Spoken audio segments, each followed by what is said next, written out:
नमस्कार दोस्तों, स्वागत है आपका द शिक्षा कैपिटल के इस यूट्यूब प्लेटफॉर्म पर।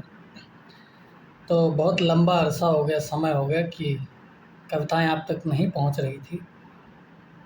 अब से पूरी कोशिश है कि 2-3 दिन में मतलब कोशिश करूंगा कि इस हफ्ते आपको सारी कविताएं उपलब्ध हो जाएं, क्योंकि परीक्षा की तिथि तय हो चुकी है कि 29 तारीख को हिंदी का एग्ज़ाम होना है, नेट जेआरएफ वाला। एक कविता है कि बापू तुम मुर्गी खाते यदि तो क्या भजते होते तुमको, ऐरे गहरे नत्थु खैरे सर के बल खड़े हुए होते हिंदी के इतने लेखक कवि। बापू तुम मुर्गी खाते यदि, बापू तुम मुर्गी खाते यदि तो लोकमान्य से क्या तुमने लोहा भी कभी लिया होता। दक्षिण में हिंदी चलवा कर लिखते हिंदुस्तानी की छवि।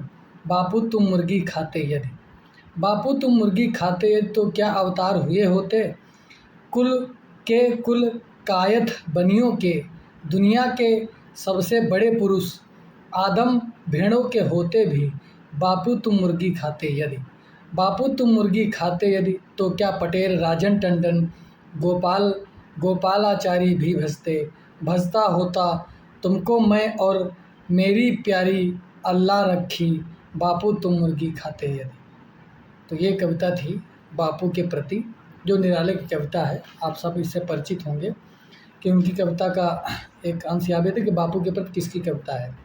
यह एग्ज़ाम की दृष्टि से बहुत महत्वपूर्ण था, इसलिए इसको पढ़ दिया मैंने। खैर, अब देख लेता हूँ कि सूर्यकांत त्रिपाठी निराला के इन सब का मैंने बता दिया कि कौन से काव्य संग्रह हैं, लेकिन फिर भी एक बार उनके जन्म सन को और उनके जो संग्रह हैं उनको देख लेते हैं, जो महत्वपूर्ण है। अगर बार बार देखेंगे तो अच्छा रहेगा। सूर्यकांत त्रिपाठी निराला का जन्म 1899 1961 में इनकी मृत्यु होगी, यानी इनके जीवन का एक क्रम है 1899 और 1961। अब संग्रह देख लेते हैं। अनामिका 1923, परिमल यानी जो अपने पाठ्यक्रम में लगी रचनाएं हैं वो भी, और जो उनके काव्य संग्रह हैं। यहाँ कविता पढ़ रहे हैं हम लोग, तो कविता में उनके काव्य संग्रहों का क्रम पूछता है, इसलिए उनके काव्य संग्रहों को यहाँ पर जिक्र कर रहे हैं। अनामिका 1923, परिमल 1930, गीतिका 1936, अनामिका द्वितीय यानी दूसरा संस्करण निकला 1939 में। इस संग्रह में सरोज स्मृति और राम की शक्ति पूजा जैसी प्रसिद्ध कविताओं का संकलन, यानी जो सरोज स्मृति और राम की शक्ति पूजा है, यही दो मेरी कविताएं बची हुई हैं निराला को पढ़ने को। और ये दो कविताएं जो हैं दोस्तों, लंबी कविताएं हैं। इनका प्रकाशन अनामिका के द्वितीय संस्करण में हुआ, यानी जो 1939 में हुआ। पहला प्रकाशन अनामिका का 1923 और दूसरा 1939 में हुआ। तुलसीदास 1938, कुकुरमुत्ता 1942, अनिमा 1943, बेला 1946, नए पत्ते 1946, अर्चना 1950, आराधना 1953, गीत गुंज 1954, सांध्य कांकली 1969, अपरा संचयन किया था इन्होंने। ये अंतिम कविता थी। ट्रिक के माध्यम से मैंने बताया था आपको कि याद करना है, कि कैसे याद करना है। अनामिका, परिमल, गीतिका है तुलसीदास की, यानी आप यूँ समझिए कि जो अनामिका और परिमल है ये एक है समझने के लिए। अनामिका और परिमल गीतिका है तुलसीदास की। गीत का मतलब गीत खंड है, तो अर्थात गीत का भी कोई रचना है। अनामिका परिमल गीतिका है तुलसीदास की। कुकुरमुत्ता, अनिमा तथा बेला के नए पत्ते। कुकुरमुत्ता एक पौधा होता है, अनिमा समझ लीजिए पौधा ही है एक। कुकुरमुत्ता, अनिमा तथा बेला के नए पत्ते। अर्चना आराधना के लिए ले जाती है, फिर गीत गूंजता है सांध्य काल में अपार। इस तरीके से ट्रिक है। अगर आप याद करना चाहते हैं तो याद कर लीजिए, अगर आप याद कर लेते हैं तो बहुत अच्छी बात है। अनामिका परिमल गीतिका है तुलसीदास की। कुकुरमुत्ता, अनिमा तथा बेला के नए पत्ते। अर्चना आराधना के लिए ले जाती है, फिर गीत गूंजता है सांध्य काल में अपार।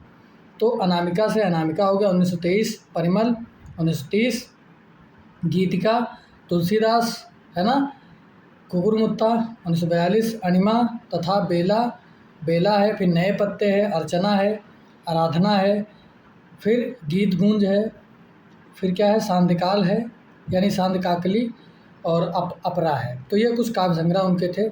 अब दोस्तों कविता मेरी रह गई है, देख लेता हूँ कि संग्रह कौन कौन से लगे हैं। जूही की कली 1916 में लिखी गई, परिमल 1930 में संकलित है। जागो फिर एक बार, यानी जूही जागी परिमल में।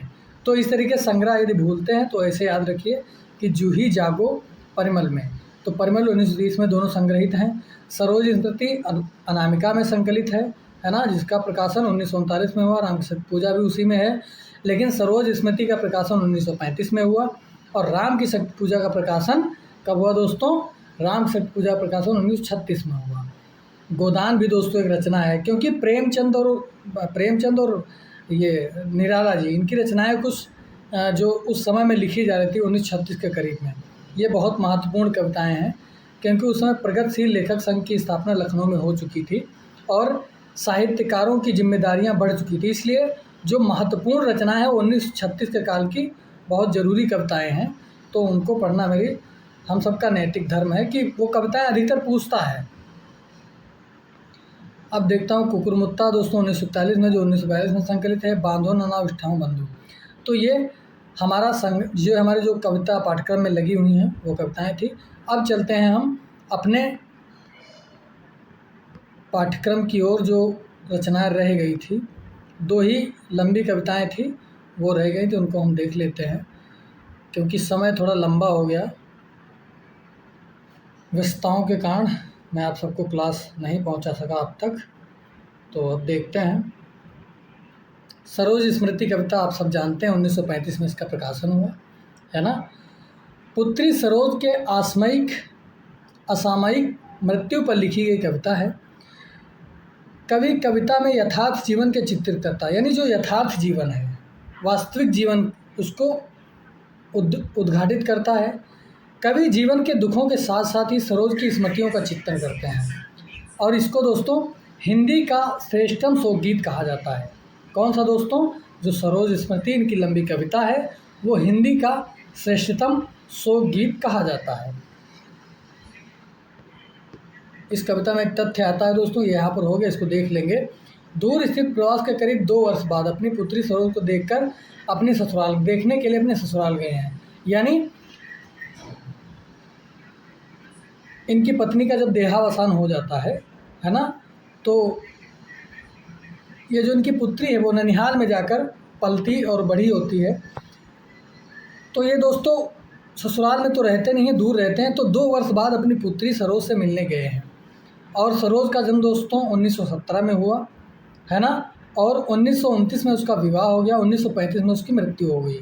और तब इस कविता का जो है प्रकाशन हुआ 1935 में ही, क्योंकि यह शोक गीत है, अपनी पुत्री की स्मृतियों में लिखा गया यह एक शोक गीत है, यानी हिंदी का श्रेष्ठतम शोक गीत इसे कहा जाता है। यहाँ पर यह बात लिखी हुई है, आप सब देख सकते हैं। तो सरोज का जन्म 1917 में हो। इन तथ्यों को आपको याद करना बहुत ज़रूरी है। यह तथ्य पूछ सकता है आपसे कि सरोज का विवाह किस उम्र में हुआ या उसका सन कौन सा था। तो 1917 में सरोज का जन्म होता है और 1929 में उसका विवाह हो जाता है, 1935 में उसकी मृत्यु हो जाती है। तो ये कुछ तिथियां हैं, इनको याद करना बेहद ज़रूरी है। अब देखते हैं कि कुछ आलोचकों ने इनकी कविता पे जो है कथन कहे हैं, उनको देख लेते हैं। बच्चन सिंह ने क्या कहा है दोस्तों, जो भी तथ्य हैं महत्वपूर्ण बन सकते हैं, वो मैंने प्रयास किया है कि एक ही कविता में आपको सारे तथ्य उपलब्ध हो जाएं, ताकि आपको कहीं इधर उधर न जाना पड़े। जो महत्वपूर्ण तथ्य हो सकते हैं, जो महत्वपूर्ण कविता से तथ्य बन सकते हैं, वो मैंने इसमें रखने की कोशिश की है, प्रयास किया है, आप सब देखेंगे। तो बच्चन सिंह क्या कहते हैं सरोज स्मृति के बारे में। सरोज स्मृति को निराला की एक अद्वितीय कविता माना है, जिसमें उनकी व्यक्तिगत भावनाएं, व्यक्तिगत दोस्तों स्वयं की जो भावना, निजी जो व्यक्तिगत भावना होती है, निजी भावनाएं और जीवन के संघर्ष शामिल हैं। उन्होंने यह भी कहा है कि कविता में निराला ने अपनी पुत्री के प्रति प्रेम और उसकी यादों को संजोया है। क्या कहा दोस्तों? कि अपनी पुत्री के प्रति प्रेम और उसकी यादों को संजोया है।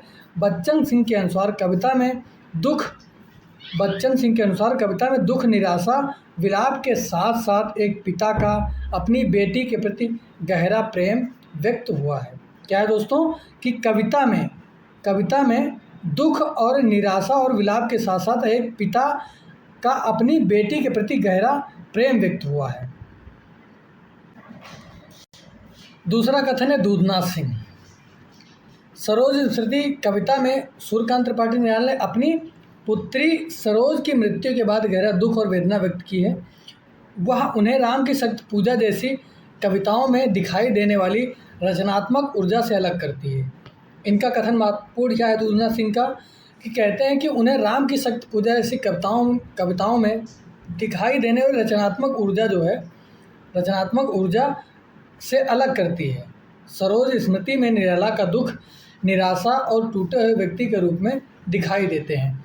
तो यह तथ्य यहाँ से भी पूछ सकता है, पूरा भी पूछ सकता है, तो इसलिए आपको याद रखना है दूधना सिंह ने क्या कहा। मुख्य बात कि गहरा दुख तो सभी कहते हैं व्यक्त किया है, लेकिन एक बात कहते हैं महत्वपूर्ण कि वह उन्हें राम की शक्ति पूजा जैसी कविताओं में दिखाई देने वाली रचनात्मक ऊर्जा से अलग करती है। और सरोज स्मृति में निराला का दुख, निराशा और टूटे हुए व्यक्ति के रूप में दिखाई देते हैं। यह दूधना सिंह का कथन है, महत्वपूर्ण है। रामविलास शर्मा के अनुसार तथ्य हैं दो, उनको भी देख लेते हैं कौन कौन से हैं, क्योंकि दोस्तों रामविलास शर्मा ने इनके ऊपर बहुत सारे काव्य, इनकी कविताओं पे लिखा हुआ है, इन पे आलोचनात्मक कृतियाँ बहुत सारी लिखी हैं। तो इनका कथन आपके लिए बहुत महत्वपूर्ण हो सकता है, परीक्षा के दृष्टिकोण से भी और वैसे भी। तो रामविलास शर्मा के अनुसार दो कथन है, देखता हूँ क्या कहते हैं। सरोज स्मृति कविता निराला के जीवन और काव्य का एक महत्वपूर्ण हिस्सा है। क्या कहते हैं दोस्तों? सरोज स्मृति कविता निराला के जीवन और काव्य का, निराला के जीवन और काव्य का एक महत्वपूर्ण हिस्सा है, जो उनके व्यक्तिगत दुख, सामाजिक विडंबनाओं और उनकी काव्य चेतना को प्रदर्शित करती है। इसमें दोस्तों उनका व्यक्तिगत दुख है, निजी दुख भी है, और सामाजिक विडंबनाएं हैं, क्योंकि समाज की विडंबनाएं कौन कौन सी हैं, रूढ़ियाँ कौन कौन सी समाज में, वो इस कविता में देखने को हमको मिलता है। उनकी काव्य चेतना को प्रदर्शित करती है, यानी उनकी काव्य चेतना क्या है, वो किस तरीके से सोचते हैं, किस तरीके से विचारते हैं, वह इस कविता में प्रदर्शित होता है। तो निराला का कथन बहुत महत्वपूर्ण हो सकता है। आगे कहते हैं कि जीवन दृष्टा अनेक हुए हैं, जीवन से निराश होकर मृत्यु का आमंत्रण करने वालों की भी कमी नहीं है, जो मृत्यु का सामना करके मृत्यु का मरण करते हैं, उन विरले साधकों में थे निराला। यह कथन बहुत महत्वपूर्ण है दोनों।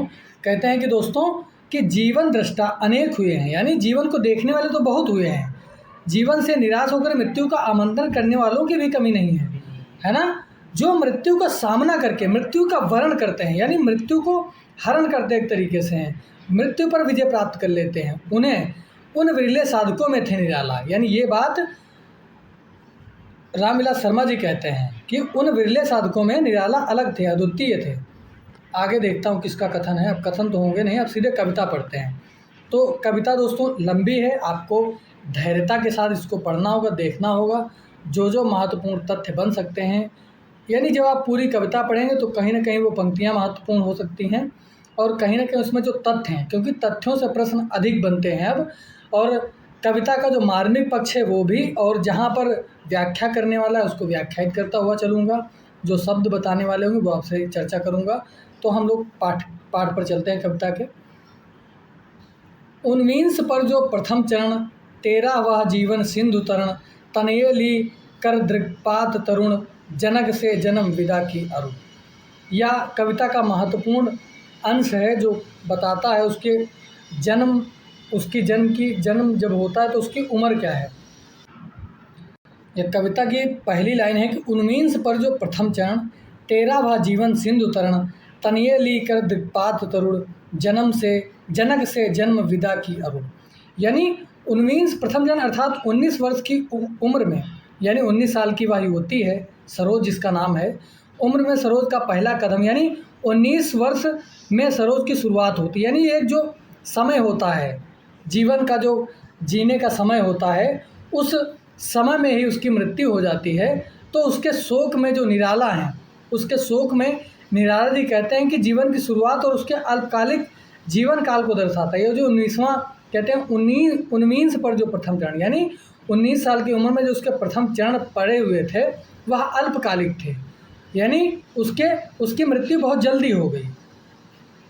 तेरा वह जीवन सिंधु तरण, कहते हैं तेरा वह जीवन सिंधु तरण, यानी कि उनकी बेटी सरोज अब जीवन रूपी सिंधु को पार कर चुकी है, यानी जो जीवन रूपी सागर है उसको पार कर चुकी है, वह अब मृत्यु के सागर में प्रवेश कर चुकी है ना। कि तनये ली दृक्पात तरुण, जनक से जन्म की विदा अरुण। और यह पंक्ति निराला के मृत्यु के बाद, यानी सरोज की मृत्यु के बाद, क्रम गड़बड़ा जा रहा है, कभी निराला हो रहा है कभी सरोज हो रहा है, तो आप ध्यान रखना इसका कि सरोज स्मृति की मृत्यु के बाद जो निराला की अंतरदशा है, मनोदशा उनकी जो है वो शोक में एकदम दुखित हैं, तो वह कविता उनके हृदय से जन्मती है और सरोज स्मृति के लगे, यानी उसकी याद में जो कविता है, जो उसके भाव उमड़ रहे हैं, उनको याद करके जो लिख रहे हैं, वही आगे कहते हुए चलते हैं कि गीते मेरी तज रूप नाम, वरलिया अमर शाश्वत विराम, पूरे कर सुचितर सपर्याय, जीवन के अष्टादशाध्याय। कहते हैं गीते मेरी गीते मेरी, यानी यह संबोधन इनको किया गया है। ये इस कविता में दोस्तों कई संबोधन आए हैं जो अपनी पुत्री को संबोधित रूप में कहते हैं कि गीते मेरी तज रूप नाम, गीते मेरी तज रूप नाम, वरलिया अमर शाश्वत विराम, पूरे कर सुचितर सपर्याय, जीवन के अष्टादशाध्याय, चरण मृत्यु तरण पर तूर्ण चरण, कह पिता पूर्ण आलोक वर्ण, करती मैं यह नहीं मरण, सरोज का ज्योति शरण तरण। गीते मेरी तजरूप नाम, यानी कहते हैं कि गीते मतलब जो यहाँ पर दोस्तों एक प्रसंग आता है गीता का। गीता में जो 10 अध्याय यानी 18 जो अध्याय हैं, उन्हीं को इंगित करते हुए कहते हुए चलते हैं गीते मेरी तजरूप नाम, यानी तुमने अपने रूप और नाम को तज दिया है। वर लिया अमर शाश्वत विराम, और वर लिया मतलब तुमने वर्ण कर लिया है अमर शाश्वत, तुम अमर हो गई हो हमेशा के लिए। विराम शाश्वत विराम, पूरे कर सुचितर सपर्याय, यानी तुमने पूरी पवित्रता के साथ जीवन के जो 18 वर्ष हैं, 18 अध्याय जो, यानी कि तुम्हारे जो जीवन के चरण हैं, यानी तुम्हारी जो उम्र थी, एक 18वीं जो उम्र लगी थी तुमको, तो तुमने पूरी पवित्रता के साथ वो जीवन जी लिया है और तुम अमर हो गई हो। चढ़ मृत्यु तरण पर तूर्ण चरण, तरण माने होता है दोस्तों नाव, और तूर्ण माने बहुत तीव्रता से तुमने चरण धरे, यानी मृत्यु की नैया पर तुमने बहुत तीव्रता से कदम बढ़ाए हैं, है ना। जीवन के अष्टादशाध्याय, चढ़ मृत्यु तरण पर तूर्ण चरण, यानी कि इसमें उन्होंने अपनी बेटी के 18 वर्षों को गीता के अध्याय के रूप में प्रस्तुत किया है ना, कि अपनी बेटी की जो उनकी पुत्री है उनकी पवित्रता को बताते हुए, जिस तरीके से गीता हिंदू धर्म का पवित्र ग्रंथ है, उसी प्रकार अपनी पुत्री को क्या उसको तुलना कर रहे हैं, है ना, कि अपनी पुत्री को 18 वर्षों को गीता के 18 अध्याय के रूप में प्रस्तुत किया है। इस पंक्ति का अर्थ है कि मेरी बेटी अपना रूप और नाम त्याग दो और अमर शांति प्राप्त कर लो। इस तरीके से वह प्राप्त कर ही चुकी है एक तरीके से। तो कहते हैं चढ़ मृत्यु तरण पर तूर्ण चरण, यानी तुमने मृत्यु की नैया पर, तूर्ण माने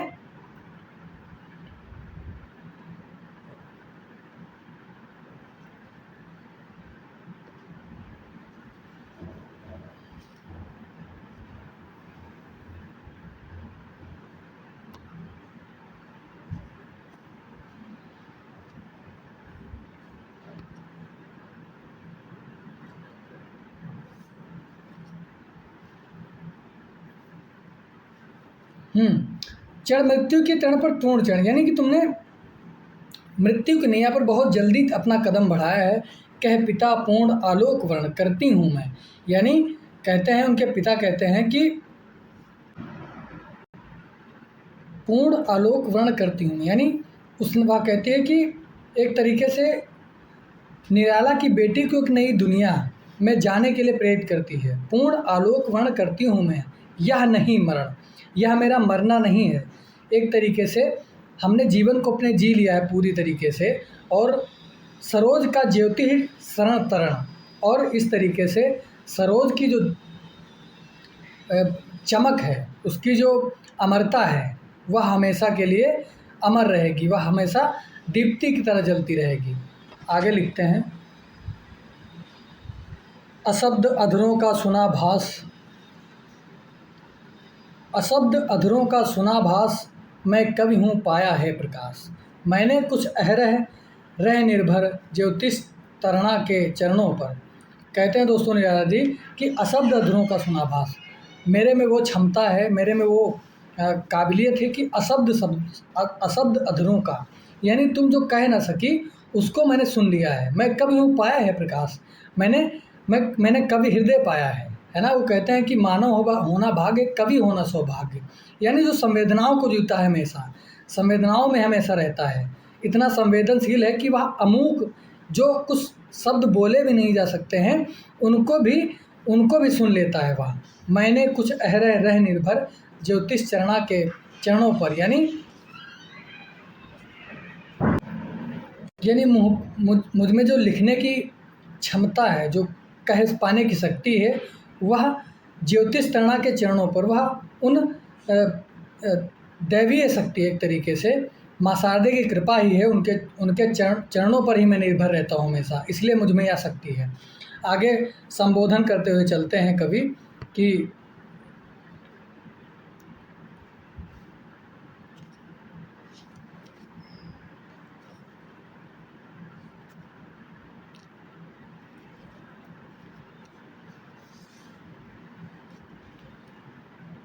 जीवित कविते सतसर जर्जर, जीवित कविते सतसर जर्जर, छोड़कर पिता को पृथ्वी पर, तू गई स्वर्ग क्या यह विचार, जब पिता करेंगे मार्ग पार, यह अक्षम अति तब मैं सक्षम, तारूंगी कर गह दुस्तरतम। कहते हैं दोस्तों जीवित कविते, यानी कवि सरोज को जीवित कविता कहते हैं एक तरीके से। जीवित कविता अर्थात उनके जीवन की वह एक ऐसी त्रासदी थी कि उसको संबोधित करें कि तुम थी मेरे घर में, तुम जब घर में थी तो बिल्कुल कविता की तरह तुम थी। जिस तरीके से कविता में सजीवता होती है, उसी प्रकार उसकी मृत्यु हो जाने पर भी उसमें जीवन की बात करते, जीवंतता की बात करते हैं कि जीवित कविते। कवि सरोज को जीवित कविता कहकर संबोधित कर रहे हैं, क्योंकि वे उसकी सुंदरता, उसकी प्रतिभा और उसके जीवन को अपनी कविता में अमर करना चाहते हैं। जीवित कविते, इस संबोधन को आप याद रखेंगे। पहले में क्या कहा है दोस्तों, पहले में कहा है कि उसको कलर नहीं किया है मैंने, उसको आप देख लेंगे। गीते मेरी, पहला संबोधन गीते मेरी, हालांकि इसको मैंने अंत में रख दिया है। क्रम पूछ सकता है या ये पूछ सकता है कौन कौन से उसको संबोधन कहे गए हैं, तो उन संबोधनों को मैंने अंत में रख दिया है, आप देख लेंगे। लेकिन कविता में जब पढ़ते हुए चलेंगे तो ज़्यादा समझ बनेगी आपकी कि क्या क्या कविता में हुआ है, यानी क्या क्या कविता में संबोधन हुए हैं। जीवित कविते सत सर जर्जर, छोड़कर पिता को पृथ्वी पर, यानी तुम जीवित कविते थी, यानी वे उसकी सुंदरता, उसकी प्रतिभा, उसके जीवन को अपनी कविता में अमर करना चाहते हैं। सत जर्जर, यानी यह वाक्यांश एक तरीके से कवि के जो दर्द है, कष्ट हैं, उन कष्टों को दर्शाता है। सत जर्जर है ना, कि 100 तीर जो चोट कर पीड़ा का प्रतीक है एक तरीके से। सत जर्जर, 100 जो तीर हैं वो जर्जर शरीर को छोड़कर पिता को दुख देकर गए हैं पृथ्वी पर, तू गई स्वर्ग, यानी छोड़कर पिता को तू गई स्वर्ग में, पिता को पृथ्वी पर छोड़ गई और तू स्वर्ग में चली गई। क्या यह विचार जब पिता करेंगे मार्ग पर, क्या तुमने ऐसा विचार किया है, यानी एक तरीके से वो स्मृतियों में खो रहे हैं, उससे संवाद कर रहे हैं कविता में। क्या यह तुमने विचार किया है, जब पिता करेंगे मार्ग पार, यह अक्षम अति तब मैं सक्षम, जब मैं अक्षम हो जाऊंगा तब तुम सक्षम हो, तारूंगी कर गह दुस्तरतम, और उनके जीवन के अंधकार को किस तरीके से मैं तारूंगी, तरण करूंगी, है ना। तो सरोज का शरीर कितना कमज़ोर और दुखी था, उन सबकी भी यहाँ बात कर रहे हैं। आगे लिखते हैं, कहता तेरा प्रयाण सविनय, कहता तेरा प्रयाण सविनय, कोई न था अन्य भावोदय, श्रावण नभ का स्तंभ अंधकार, शुक्ल प्रथमा कर गई पार। यानी कहता तेरा प्रयाण सविनय, तेरा जो प्रयाण है यानी तेरा जो जीवन है वो सविनय होकर के कहता है, कोई न था अन्य भावोदय, कोई भी उन भावों से कोई न था अन्य भावोदय, भावनाओं को कोई उदय नहीं था। श्रावण नभ का स्तंभ अंधकार, यानी श्रावण महीना चल रहा था और नभ में अचानक से अंधकार छा गया था। शुक्ला प्रथमा कर गई पार, यानी जो मृत्यु की तिथि है उसकी बता रहे हैं, शुक्ला प्रथमा कर गई पार, यानी कि जो शुक्ला की प्रतिपदा है। इस व्याख्या को जरा फिर से देखना है आपको कि जीवित कविते सर जर्जर छोड़कर पिता को पृथ्वी पर तू गई स्वर्ग, क्या यह विचार जब पिता करेंगे मार्ग पार, या अक्षम अति तब मैं सक्षम तारूंगी कर गह दुस्तरतम। कहते हैं दोस्तों कि अपनी बेटी को स्वर्ग में ले जाने की बात सोचकर दुखी हैं। वह अपनी बेटी की मृत्यु को एक कठिन यात्रा मानता है जिसे वह अपने हाथों से पार करना चाहता है, इसलिए तारूंगी कहकर दुस्तरतम यानी एक शक्तिशाली वाक्य है जो निराशा को, दुख और दृढ़ संकल्प को दर्शाता है। वह कहते हैं कि कहता तेरा प्रयाण सबने, यानी तेरा जो कूच करना है, तेरा जो चले जाना है, कोई न था अन्य भावोदय, यानी मेरे भावों के लिए और कुछ था ही नहीं। श्रावण नभ का स्तंभकार, यानी शुक्ल पक्ष की जो प्रतिपदा थी उसमें तुम्हारी मृत्यु हो गई, यानी उसको भी तुम पार करके चली गई। फिर आगे लिखते हैं, धन्य में पिता निरर्थक, धन्य में पिता निरर्थक था, यानी कोई अर्थ मेरा नहीं बचा। धन्य भी एक संबोधन है।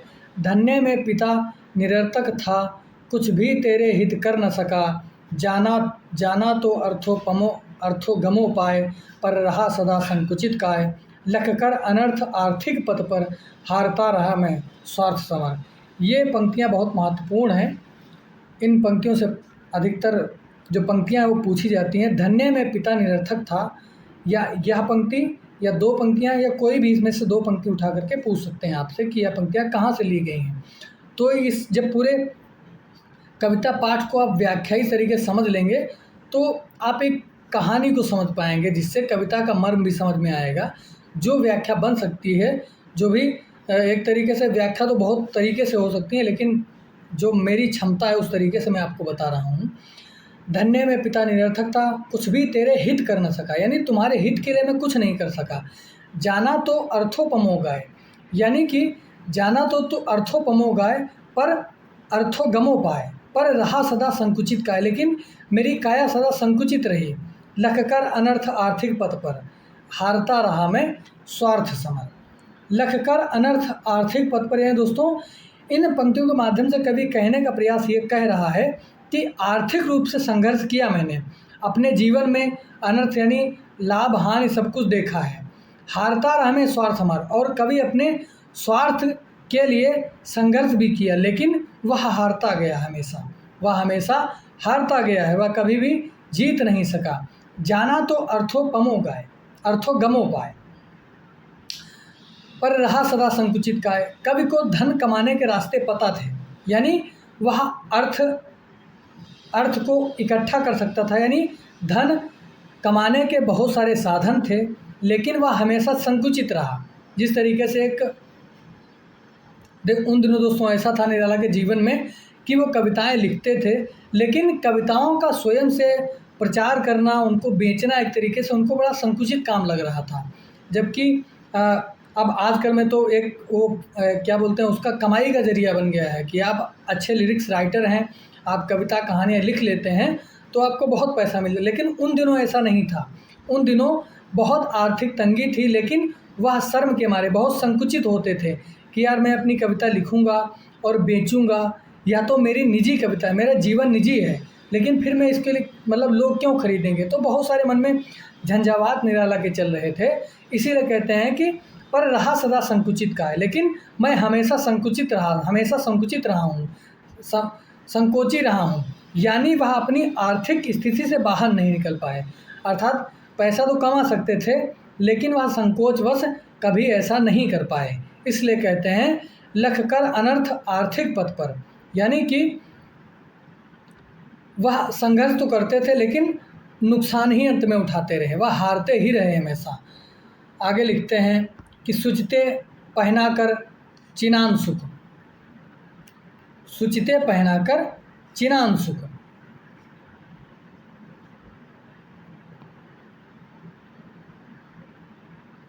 सुचते पहनाकर चिनान सुख, रख सका न तुझे अतः दधिमुख, छीण का न छीना कभी अन्न, मैं लख न सका वे दृग विपन्न, अपने आंसुओं अतः बिंबित, देखे हैं अपने ही मुख चित।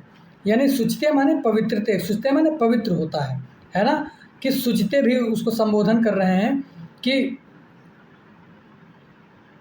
पहनाकर चिनांशु, यानी जो कपड़ा होता है एक तरीके से, उसको सुंदर सुंदर जो कपड़े होते हैं वो भी नहीं, उसके मतलब जो जीवन भौतिक जीवन की जो वस्तुएं उसके उपयोग में आनी थी वह भी नहीं कर सके हैं। इसलिए कहते हैं सुचते पहनाकर चिनांशुक, रग सका न तुझे अतः दधिमुख।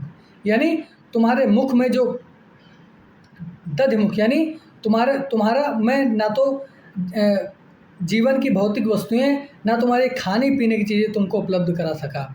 छीण का न छीना कभी अन्न, यानी मैंने दुखी जनों का, जो दुखी जन होते हैं निर्धनों को कभी बेवजह नहीं सताया। कि चिनांशुक दोस्तों यहाँ पर एक रेशमी वस्त्र होता है जो उन दिनों चीन से मंगाया जाता था। तो यह तथ्य आपके लिए महत्वपूर्ण था, यह अर्थ तभी समझ में आता है। मतलब जो झीना कपड़ा होता है, यानी उसकी जीवन की जो दैनिक वस्तुएं हैं उनको भी उपलब्ध नहीं करा सका है। आगे कहते हैं छीण का न छीना कभी अन्न, यानी मैंने कभी कमज़ोरों का अन्न नहीं छीना गया मुझसे। मैं लख न सका वे दृग विपन्न, और मैंने उनके विलाप भरे नेत्रों को भी नहीं देख सका। अपने आंसुओं अतः बिंबित, और अपने आंसुओं को देखें अपने ही मुखचित, और अपने ही आंसुओं को वे स्वयं देखते हुए चल रहे हैं। यानी वे स्वयं अपने आप में दुखी हैं, अपने दुख को बताते हुए चल रहे हैं कि वह अपने आंसुओं को स्वयं से देखे हैं अपने ही मुखचित, अपने मुख को स्वयं से निहारते हैं। सोचा है नत हो बार बार, यह हिंदी का स्नेहो पार, यह नहीं हार मेरी भास्वर, यह रत्न हार लोकोत्तरवर। यह पंक्तियाँ महत्वपूर्ण हैं। सोचा है नत हो बार बार, यह हिंदी का स्नेहो पार, यह नहीं हार मेरी भास्वर, यह रत्नाहार लोकोत्तरवर। अन्यथा जहाँ है भाव शुद्ध, साहित्य कला कौशल प्रबुद्ध, हैं दिए हुए मेरे प्रमाण, कुछ वहाँ प्राप्ति को समाधान, पार्श्व में अन्य रख कुशल हस्त, गद्य पद्य में समाभ्यस्त। यह जो पंक्तियाँ हैं दोस्तों, यह बहुत महत्वपूर्ण है। इनकी व्याख्या आपको बताते हैं हम कि सोचता है नत हो बार बार, यानी बार बार मन में ख्याल आता है, नमन करते हुए सोचता हूँ मेरा जो हिंदी के प्रति जो उनका प्रेम है, जो उनका सौहार्द है, वो कहते हैं सोचा है नत हो बार बार, यानी बार बार मैं नमन करता हूँ, मस्तक को नवाता हूँ। कहते हैं कि यह हिंदी का स्नेह उपहार, यह हिंदी का ही प्रेम है, यह हिंदी माँ का ही मेरे ऊपर उपकार है। और रत्नाहार कहते हैं, है ना, जो उनकी आँखों में है, कविता में अपनी बेटी के साथ बिताए समय को याद करते हुए कहते हैं कि, और उसके निधन से उत्पन्न जो दुख है उसको व्यक्त करते हुए कह रहे हैं कि निराला जीवन के प्रति अपनी निराशा और निराशावादता को व्यक्त कर रहे हैं। जीवन के दुख से भरा है और उसमें केवल मृत्यु अंतिम सत्य है। संक्षेप में कहते हैं दोस्तों कि सोचा है न तो हो बार बार, यह हिंदी का स्नेहोपहार, कविता के अंश सरोजा स्मृत में गहरी संवेदना व्यक्त करते हुए कहते हैं कि यह हिंदी का है मेरे ऊपर उपकार है, उपहार है, यह नहीं हार मेरी। यह कहते हैं कि यह मेरी हार नहीं है। भास्वर यह रत्नाहार लोकोत्तरवर, यह भास्वर माने चमकदार, यह रत्नाहार लोकोत्तरवर, यानी जो इस कहते हैं जो स्नेहोपहार,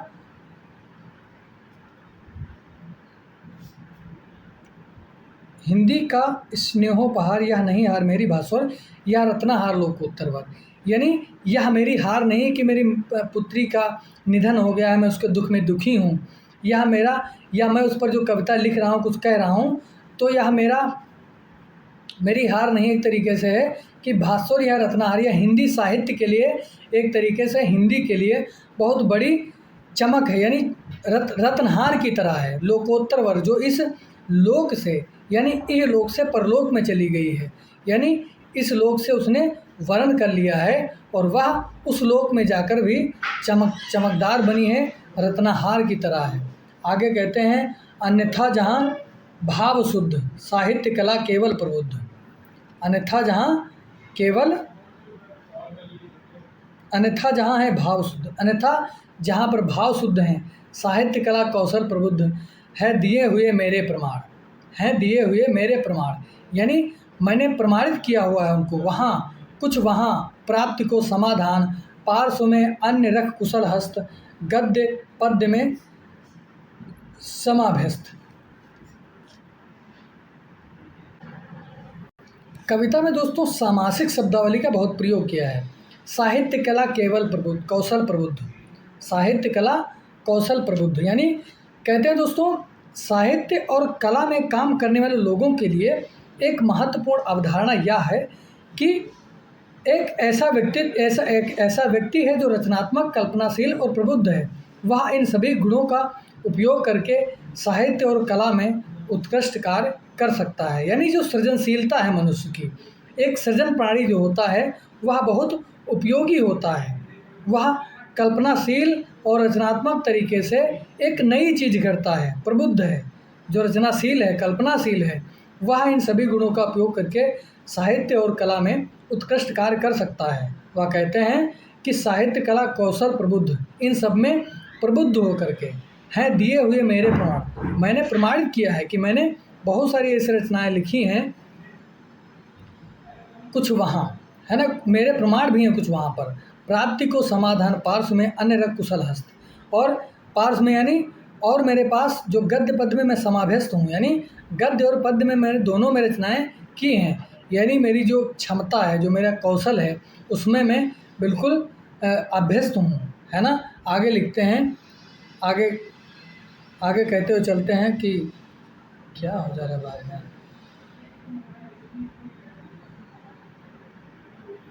देखे वे हंसते हुए प्रवर, देखें वे हंसते हुए प्रवर, यानी कि कहते हैं दोस्तों मेरे ऊपर जो तेज गति से बाण आ रहे हैं, प्रवर माने तीव्र गति से, जो देखते सदा अमर, सदा अमर। यह पंक्ति कविता में एक तरीके से पीड़ा है जो कवि की, शोक को व्यक्त करती है। जब उसकी बेटी सरोज की मृत्यु हो जाती है, वह बहुत दुखी है उससे। फिर कहते हैं कि एक साथ जब सतघात घूण, और एक साथ तरीके से बहुत सारे, सत माने सैकड़ों, घात घूण यानी सैकड़ों उन पर आघात हो रहे हैं। आते थे मुझ पर तुले तूण, और तुले तूण मनम एकदम सधे तीर उन पर आ रहे हैं। एक से एक दुख उन पर जीवन में उनके व्यतीत होते जा रहे हैं, है ना।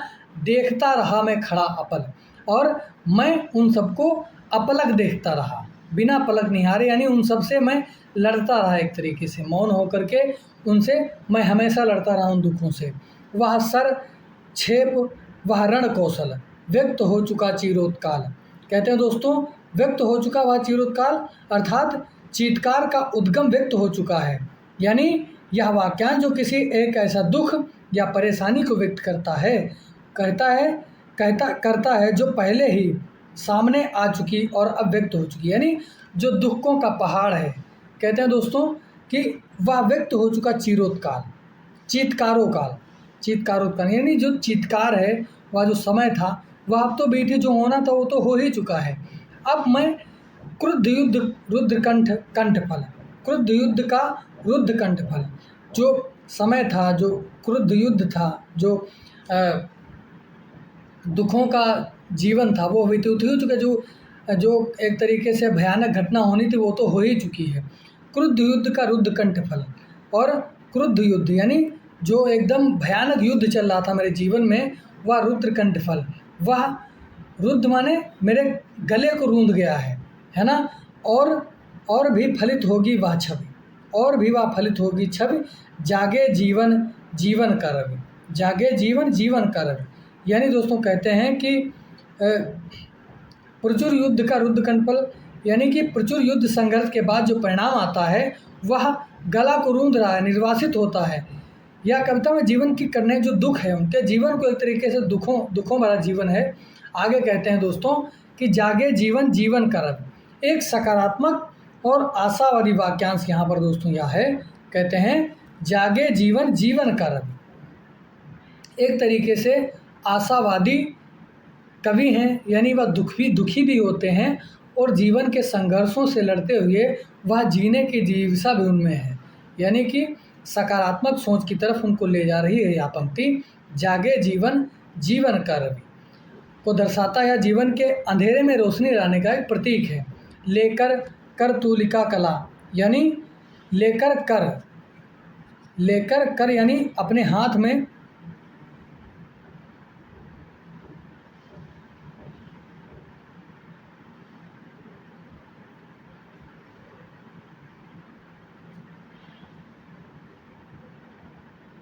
लेकर कर तुलिका का कला, लेकर कर यानी अपने हाथ में, कल माने जो तुलिका माने कलम है, कला है लिखने की। देखो क्या रंग भरती विमला, देखो माँ भारती मतलब किस तरीके से रंग भरती हैं एक तरीके से।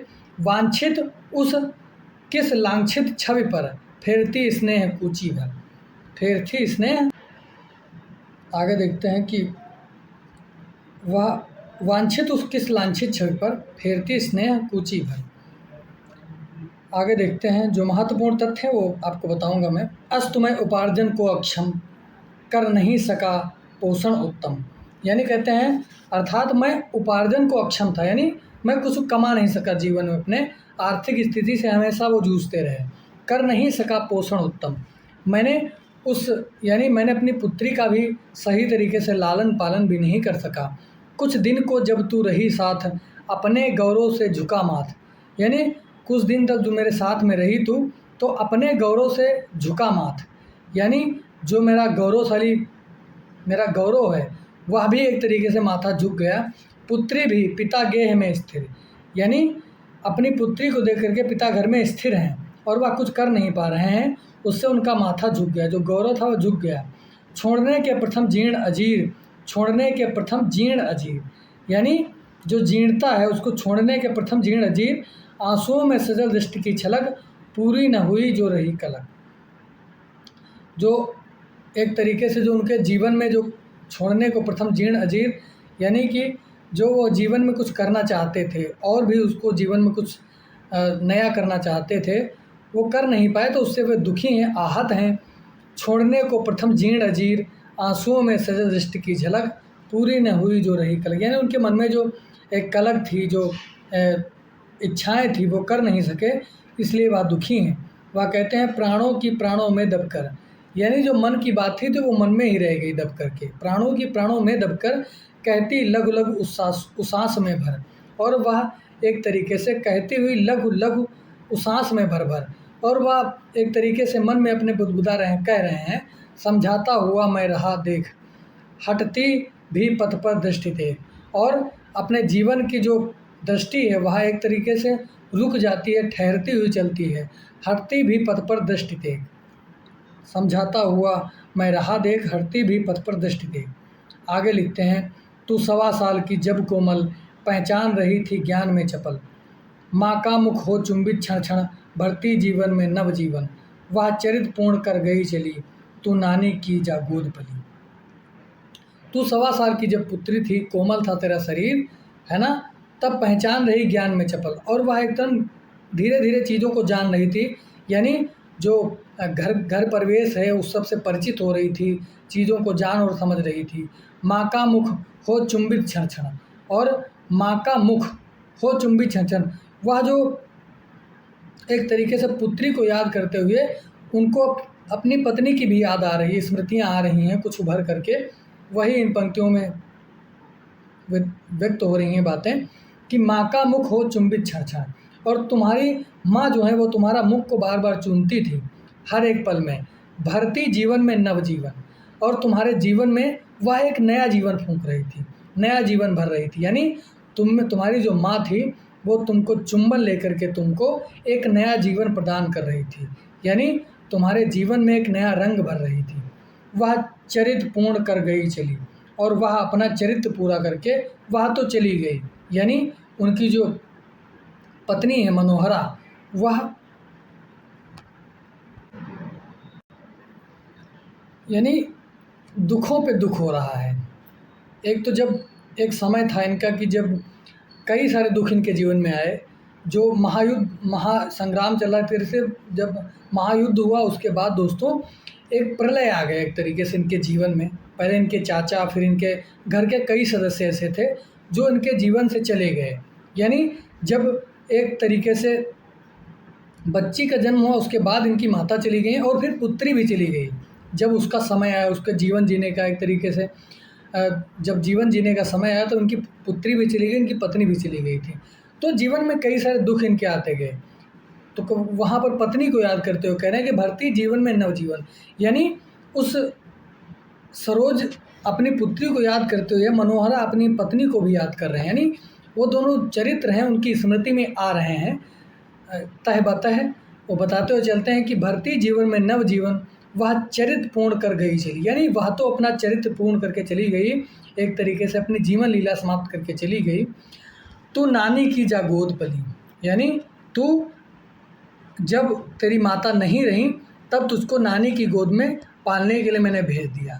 सब किए वहीं कौतुक विनोद, उस घर निस्वासर भरे मोद, यानी सब तुमको, तुम्हारी माता नहीं रही लेकिन तुम्हारा जो मातृत्व प्रेम का जो हक था वह तुम्हारी नानी ने अदा किया, यानी ननिहाल वालों ने पूरी तरीके से तुम्हारी सेवा की। सब किए वहीं कौतुक विनोद, यानी तुमने सारी हंसी खुशी वहीं पे, एक तरीके सभी जब छुट्टियां होती हैं तो अक्सर हम सभी लोग ननिहाल में अधिकतर समय बिताते हैं जाने के लिए, है ना। उसी तरीके से उनके पास तो एक संकट था कि उनकी माँ नहीं थी, यानी उनकी पत्नी का भी देहावसान हो गया था और वह बहुत दुखी थे जीवन में, है ना, कि बहुत दुखी थे कि इस पुत्री का कैसे लालन पालन हो। आज भी जब कोई ऐसी मतलब ऐसा हो जाता है तो अधिकतर ननिहाल वाले बहुत एक तरीके से सेवा सत्कार में लग जाते हैं।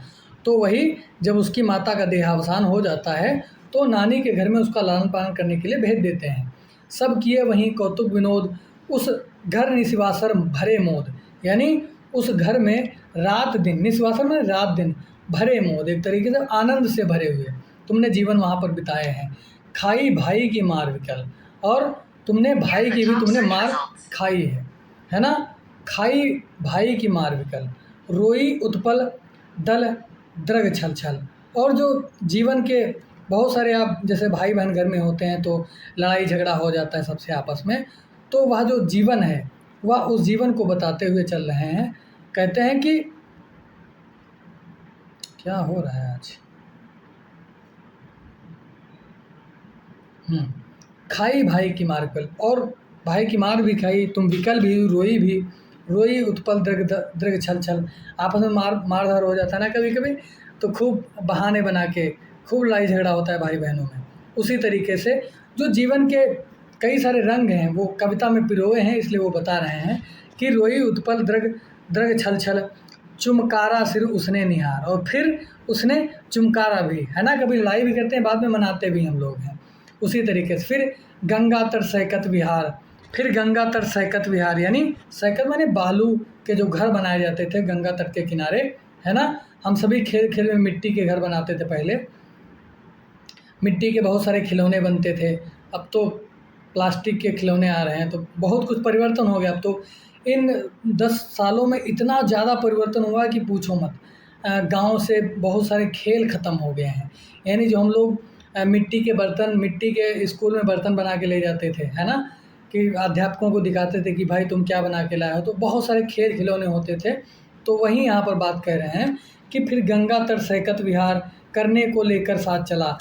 तो बहुत सारी ऐसी चीज़ें हैं जीवन की, आप सबको याद आ रही होंगी कि ताल तलैया से मिट्टी आती थी घर में पोतने के लिए उसको, है ना, मिट्टी घर होते थे तो उनको पोतने के लिए, और ढेर सारे खिलौने बनते थे, चूल्हे, और घर में अन्न रखने के लिए जो पात्र बनते थे जिसको डेहरिया बोलते हो अक्सर हम लोग, है ना, तो उसमें जो अन्न रखा जाता, तो मिट्टी के बहुत सारे बर्तन ऐसे बनाए जाते थे, है ना।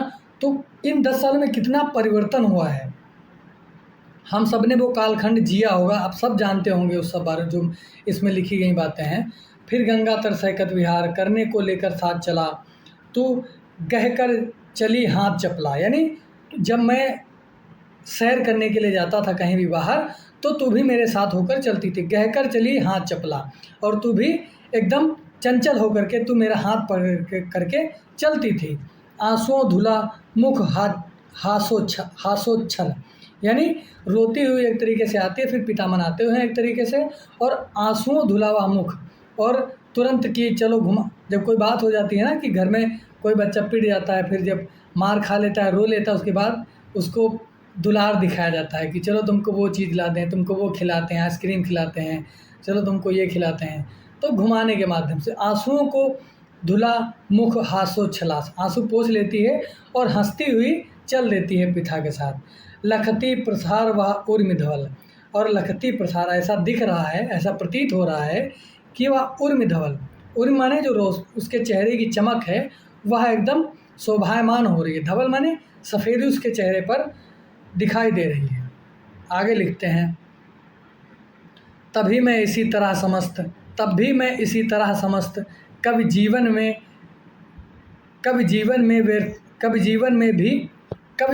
व्यर्थ भी व्यस्त, और कभी जीवन में वह बहुत व्यर्थ ही व्यस्त रहे। एक तरीके से तुम्हारे साथ में अच्छे से जी नहीं सका, तुम्हारे साथ में अच्छे से खेल नहीं सका, तब भी मैं इसी तरह समस्त, मतलब बहुत सारे ढेर सारे झंझावात थे जीवन के, उन्हीं सब में व्यस्त रहा। लिखता अबाध गति मुक्त छंद, और अबाध गति से यानी बिना रुके मैं मुक्त छंद में कविता लिखता रहा। यानी कि मुक्त छंद में कविता निराला नहीं प्रारंभ की थी सबसे पहले, क्योंकि प्रबंध काव्य पहले से लिखा जा रहा था।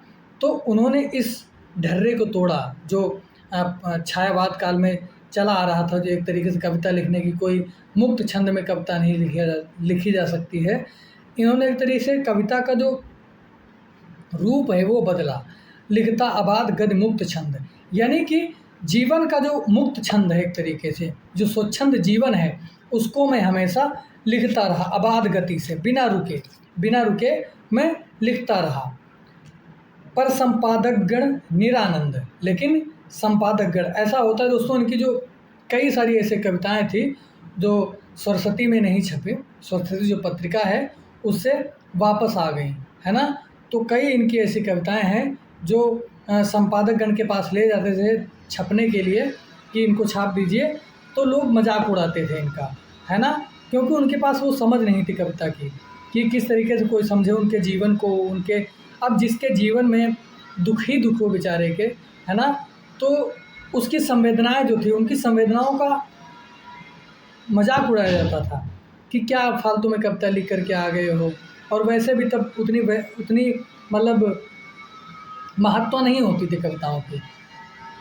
उनके मरने के बाद बहुत सारे उन पे काम हुआ, तो अब ढेर सारी कविताएं उनकी हम लोग पढ़ते हैं, देखने की उनके, क्योंकि कविता में दोस्तों रहस्यात्मकता भी होती है और उसके जब अर्थ को हम ग्रहण करते हैं तभी सारी बातें पता चल पाती हैं। पर संपादकगण निरानंद, और संपादकगण क्या करते थे, मतलब एक तरीके से उपहास उड़ाते थे। निरानंद, बिना कोई चाव लिए हुए वापस कर देते पढ़ सत्वर, और ऐसे कविता देते पढ़ करके इसमें कुछ खास नहीं है, कुछ मज़ा नहीं है इसमें, कविता में कुछ खास नहीं है, छोड़ो हटाओ इसको। सत्वर माने बहुत जल्दी पढ़ करके आप कविता दिए आप छपने के लिए, मान लो एक तरीके से मजाक ही होता था। आप कोई काम आप किए हों, कोई कविता आप मान लो आप भी लिखते होंगे, लिखते पढ़ते होंगे। अगर हिंदी पढ़ने लिखने वाले विद्यार्थी हैं आप, तो जाहिर सी बात है मन में बहुत सारे कल्पनाएं चलती हैं कि हम भी कुछ लिखें। अगर कविता नहीं लिख सकते हैं तो गद्य भी लिखें, पद्य भी लिखें, निबंध लिखें, विचार लिखें। इस तरीके से आप किसी को चेक कराते हैं और पढ़कर इसमें कुछ खास नहीं है, तो आप ये जानते हैं कि वो मैंने लिखा, मेरी भावनाएं हैं, कुछ व्यक्त किया है, तो थोड़ी अगर सामने से तारीफ मिलती है तो खुद को धैर्य मिलता है कि चलो अगर नहीं छाप रहे तो कोई बात नहीं, पर मैंने लिखा ठीक। लेकिन उनको विश्वास था, पर वापस कर देते, पर सत्वर में तुरंत पढ़ करके दे देते थे। एक पंक्ति में 2 उत्तर, और एक ही पंक्ति में उत्तर दे देते थे मुझको कि जाओ इसमें कुछ नहीं है, कि हटो, है ना, इस तरीके से।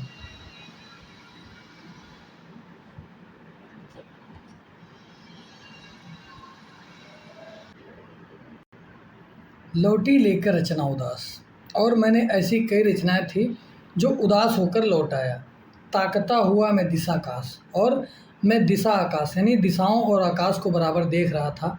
बैठा प्रांतर में दीर्घ पहर, और एक समय ऐसा है कि मैं दीर्घ पहर में बहुत समय तक बैठा रहा, लंबे पहर तक बैठा रहा, व्यतीत करता था गुनगुन कर, और मैं अपनी कविताओं को एक तरीके से गुनगुनाया करता था और उन्हीं में गुनगुना करके बहुत लंबा समय व्यतीत करता रहता था।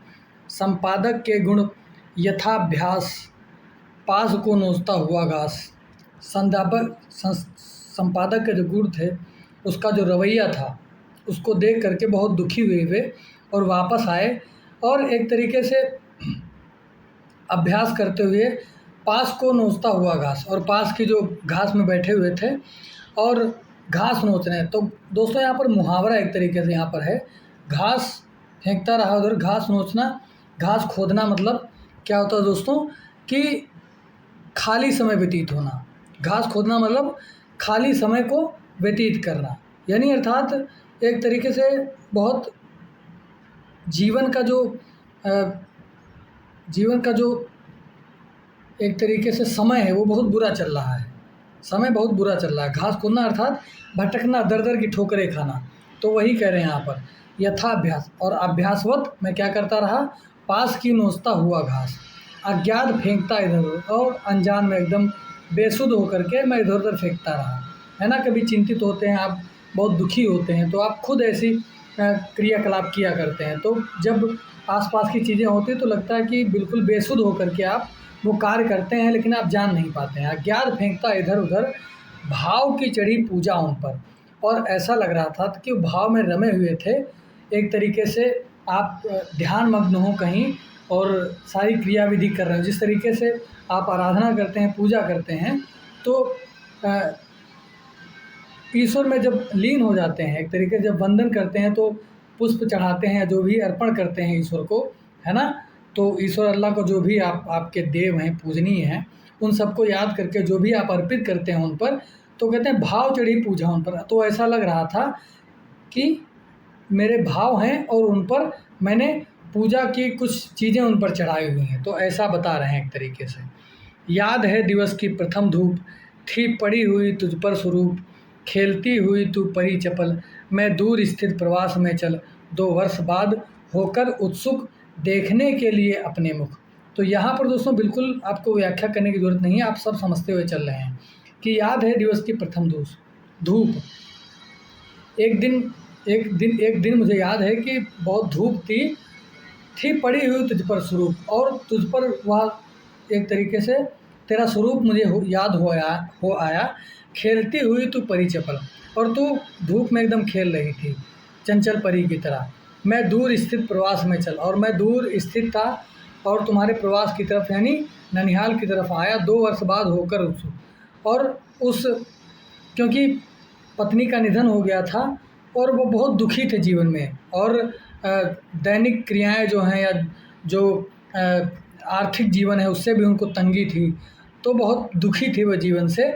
तो इसलिए वो अलग रहते थे, एकांत में रहते थे। शादियों के कई सारे प्रस्ताव आए हैं, इस कविता में आपको बताया जाएगा। इस कविता में सारे प्रस्ताव इसमें लिखे हुए हैं आगे कि कितने प्रस्ताव आए शादी के, क्या क्या जीवन में और घटनाएं हुई, उन सब को स्मरण करते हुए तो और भी जो चीज़ें हैं वो उनको याद आ रही हैं। वो कहते हैं कि मैं दूर स्थित प्रवास में चल, मैं दूर स्थित प्रवास में था, वहाँ से चल करके 2 वर्ष बाद होकर उत्सुक, मेरी कुछ उत्सुकता हुई कि चलो देखते हैं भाई लड़की क्या हाल है, पुत्री का क्या हाल है, क्या कर रही है, कितनी बड़ी हो गई। क्योंकि तब संसाधन ऐसे थे ही नहीं, है ना, तो आने जाने में समय हो लगता था।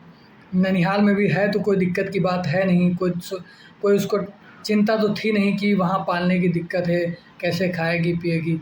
तो उन सारी अपने दुख में दुखी थी। तो वो कहते हैं 2 वर्ष बाद उसको देखने की उत्सुकता हुई, और देखने के लिए अपने मुख गया हुआ, देखने के लिए अपने मुख था गया हुआ।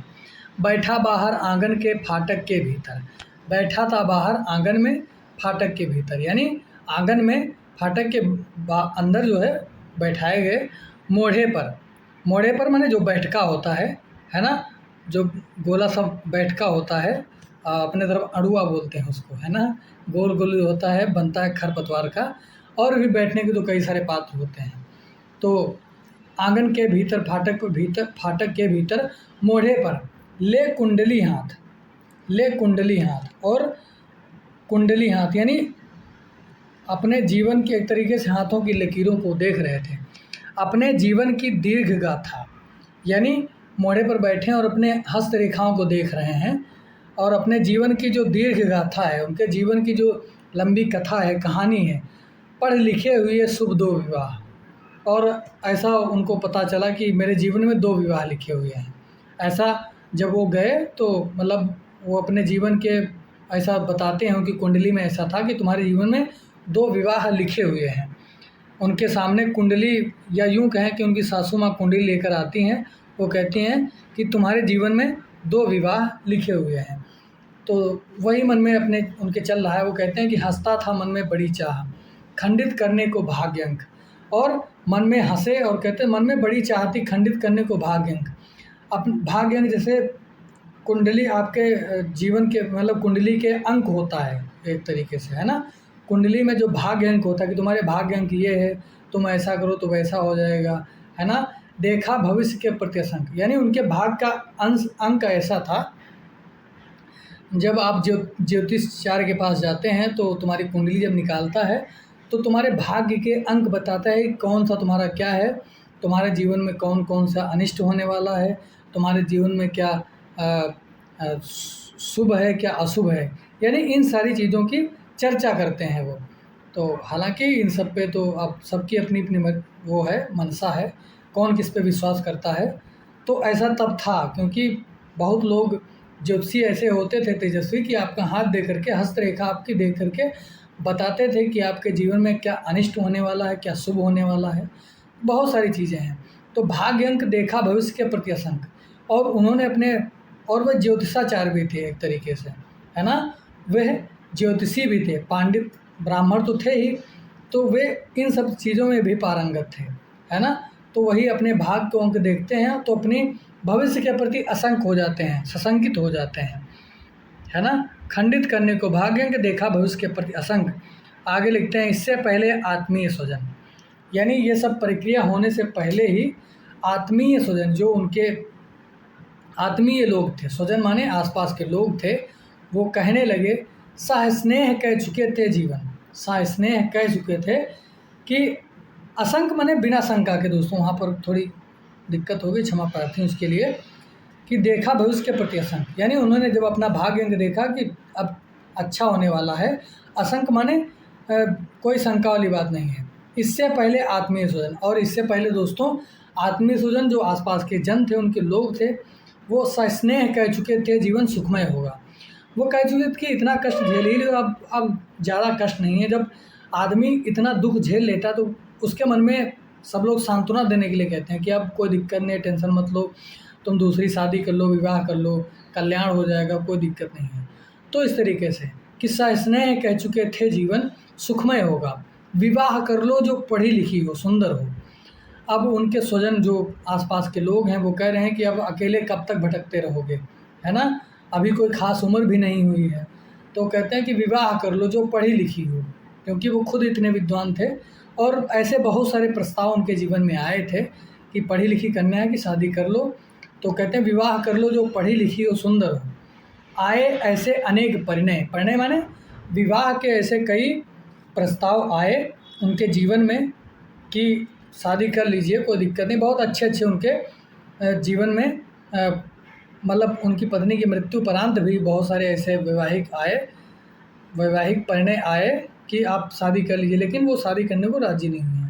पर विदा किया मैंने सविनय, लेकिन वो कहते हैं मैंने सविनय अर्थात विनय के साथ में उनको विदा कर दिया मैंने, कि मैं भाई शादी वादी नहीं करूँगा, मेरा जीवन में इतना दुख ही दुख है, मैं शादी नहीं करूँगा।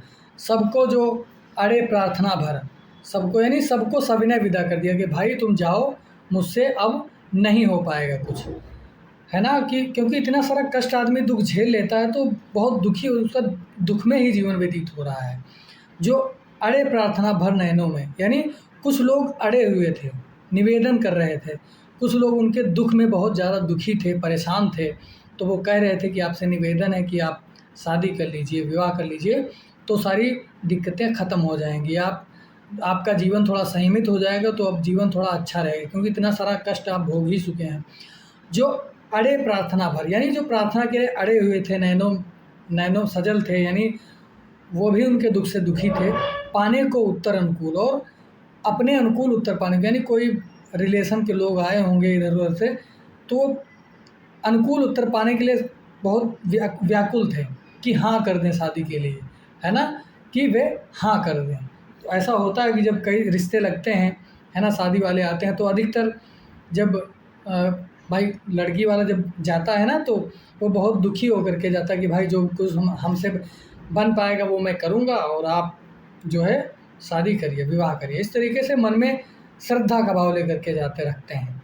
तो कहते हैं कि पाने को उत्तर अनुकूल, और अनुकूल उत्तर पाने के लिए बहुत लालायित थे, बहुत आशान्वित थे कि ये हाँ कर देंगे। उन्हें जब कहा निडर, और उन्हें क्या कहा, निडर होकर के कहा, बिना डरे, मैं हूँ मंगली, मैं हूँ मंगली। यह दोस्तों तथ्य बहुत महत्वपूर्ण है। मैं हूँ मंगली यानी एक तरीके से मंगली ग्रह में पैदा हुई। मंगली कोई ग्रह होगा तो उस ग्रह में ये पैदा हुई है। मैं हूँ मंगली। तो मंगली ग्रह दोस्तों अशुभ होता है एक तरीके से, जहाँ तक मेरी समझ बन पा रही है। इसीलिए कहा कि मैं हूँ मंगली। जब ऐसी बात कह दूँगा तो शादी के लिए कोई आएगा ही नहीं, मेरे जीवन से कोई कोई संबंध निभाएगा ही नहीं मुझसे। तो वही बात कह रहे हैं, जब शादी नहीं करना तो बहुत सारे बहाने ढूंढ लेता आदमी, है ना। तो कि कुछ बता दो कि मुझे ये दिक्कत है, वो ऐसा जब बता दो तो कोई भी शादी करने को राज़ी नहीं होगा। तो वही कहते हैं कि मैं हूँ मंगली। उन्हें जब कहा निडर, मैं हूँ मंगली। जब वो लोग बहुत उत्तर पानी बुलाए तो अचानक निडर होकर के कहा कि मैं मंगली हूँ, मैं शादी नहीं करूँगा। मुझे सुनकर इस बार एक आया विवाह। मुझे सुनकर, मैं हूँ मंगली, मुझे सुनकर इस बार एक आया विवाह। लेकिन फिर आगे और भी अन्य प्रस्ताव आए जो किसी तरह भी हतोत्साह होने को न था, और किसी तरह का वो हतोत्साहित नहीं होना चाहते, दुखी होना नहीं चाहते। पड़ी अड़चन, आया मन में भर आकर्षण, और मन में एक तरीके से आकर्षण भी भर आया। उस नयनों का यानी सासू माँ ने जब कहा, सासू ने कहा, क्या कहा, वे बड़े भले हैं, वे बड़े भले जन हैं भैया, वे बड़े भले जन हैं भैया। एंट्रेंस पास है लड़की वह, बोले मुझसे 26 ही तो वर की है उम्र ठीक ही है, लड़की भी 18 की है। तो ये दोस्तों महत्वपूर्ण पंक्तियाँ तथ्यात्मक भी हैं और महत्वपूर्ण भी हैं। सासू ने क्या कहा है वो यहाँ पर जो है बहुत सारे तथ्य बन करके आ रहे हैं, है ना। तो इस चीज़ को आप याद कर लेंगे अच्छे से। कहते हैं वह नैनों का आया मन में भर आकर्षण, उस नैनों का सासू ने कहा। यानी वो लोग दुखी हो गए जो रिश्ता ले देखने आए थे, अपनी पुत्री का संबंध इनसे जोड़ने के लिए आए थे, तो बहुत दुखी हो गए। वे कहने लगे, माता सासू इनकी कहने लगी कि वे बड़े भले जन हैं भैया, कि वे बहुत भले लोग हैं। एंट्रेंस पास है लड़की वह, और जो उनकी लड़की है वह एंट्रेंस पास है, कोई परीक्षा पास की होगी, यानी पढ़ी लिखी थी कुल मिलाकर। एंट्रेंस पास है लड़की वह, बोले मुझसे 26 ही तो, यानी और उनकी सासू माँ से बोल के गए हैं कि मेरी पुत्री अभी 26 वर्ष की है ना, 26 वर्ष की है। वर की है उम्र ठीक ही है, और वर की भी उम्र यानी निराला की जो उम्र थी वो भी ठीक थी। लड़की भी 18 की है, लड़की 26 की नहीं, लड़की 18 की है, और उनकी उम्र दोस्तों 26 की हो रही है। यानी एक तरीके से निराला की 26 उम्र है, वो बोल करके गए हैं। लड़का तो अभी 26 साल का ही है ना, लड़का तो अभी 26 साल का है, मेरी लड़की भी 18 की है। तो कुल मिलाकर के जोग बहुत अच्छा बन रहा है। अभी बहुत समय नहीं बीता हुआ है, कुछ ही है, थोड़ा बहुत तो 19-20 तो रहते हैं, है ना, कहा तो 19-20 तो चला करता है। तो क्या 26 ही तो है लड़के की उम्र, वर की उम्र 26 की है, और ठीक ही है, एक तरीके से ठीक भी है। लड़की भी 18 की है, और लड़की की उम्र भी क्या है, 18 वर्ष की है। फिर हाथ जोड़ने लगे कहा, और हाथ जोड़ करके कहने लगे, वे नहीं कर रहे ब्याह आहा। और जब ये सारी बातें उनकी सासू माँ ने उनको बताई, और सासू माँ से भी उन्होंने कहा, उनकी सासू माँ से कहा कि अपने दामाद से कह दो कि शादी उदी कर लें, है ना। तो कहते हैं फिर हाथ जोड़ने लगे कहा, और हाथ जोड़ कर कहने लगी, भाई जब वो अड़े हुए थे कि भाई मैं शादी नहीं करूँगा, तब सासू माँ वे हाथ जोड़कर लगे कहने एक तरीके से कि वे नहीं करेंगे ब्याह आहा, हैं सुधरे हुए बड़े सज्जन।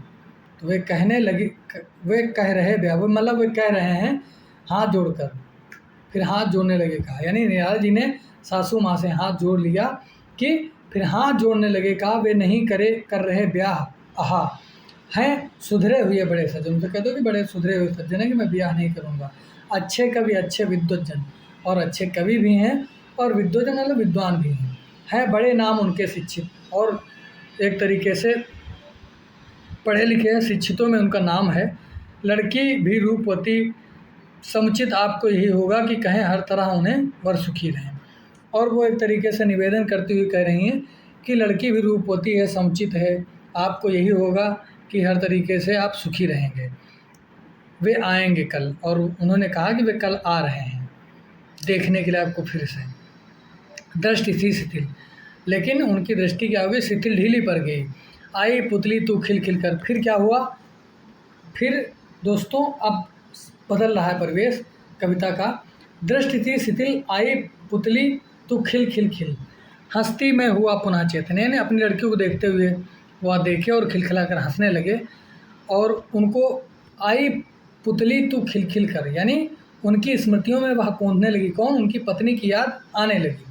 हंसती मैं हुआ पुनः चेतन, यानी उनकी जो स्मृतियाँ थी, जब कोई दूसरा प्रस्ताव आता है शादी का, तो जो पुराने से जो पहला विवाह था उसको याद करते हुए कह रहे हैं, जो पुरानी स्मृतियाँ थी वो एकदम आ गई। हंसती मैं हुआ पुनः चेतन, वह हंसने लगी, यानी उनकी पत्नी उनकी स्मृति में आकर के मुस्कुराने लगी। मैं हुआ पुनः चेतन, और पुनः उनको चेतना आ गई, सोचता हुआ विवाह बंधन, और अपने जीवन की जो स्मृतियाँ हैं, वैवाहिक बंधन था, उसको याद करते हुए बहुत कुछ सोचने लगे। कुंडली दिखा बोला ए लो, और कुंडली दिखाते हुए बोले ये लो। आई तू दिया कहा खेलो, और आई तुमने कहा ये लो, देखो और खोलो इसे। कर स्नान से उन्मुक्त केश, सासू जी रहस्य स्मित सुवेश, आई करने को बातचीत, जो कल होने वाली अजीत। संकेत किया मैंने अखिन्न, जिस और कुंडली छिन्न भिन्न, देखने लगी वे विस्मय भर, तू बैठी संचित टुकड़ों पर। है ना। आगे दोस्तों लिखते हैं कि धीरे धीरे फिर बढ़ा चरण, बाल की केलियों का प्रांगण, करपार कुंज तरुणा सुघर। यानी धीरे धीरे बढ़ा चरण, यानी बाल्यकाल की केलियों के प्रांगण से करपार कुंज तारुण्य, यानी कि जो कुंजलताएँ सुघर तारुण्य थी, आई लावण्य। व्याख्या यहाँ पर दोस्तों करनी नहीं, जो महत्वपूर्ण अंश है उनको मैं बताता हुआ चलूँगा, लेकिन यहाँ पर कविता को पढ़ते हुए चल रहे हैं।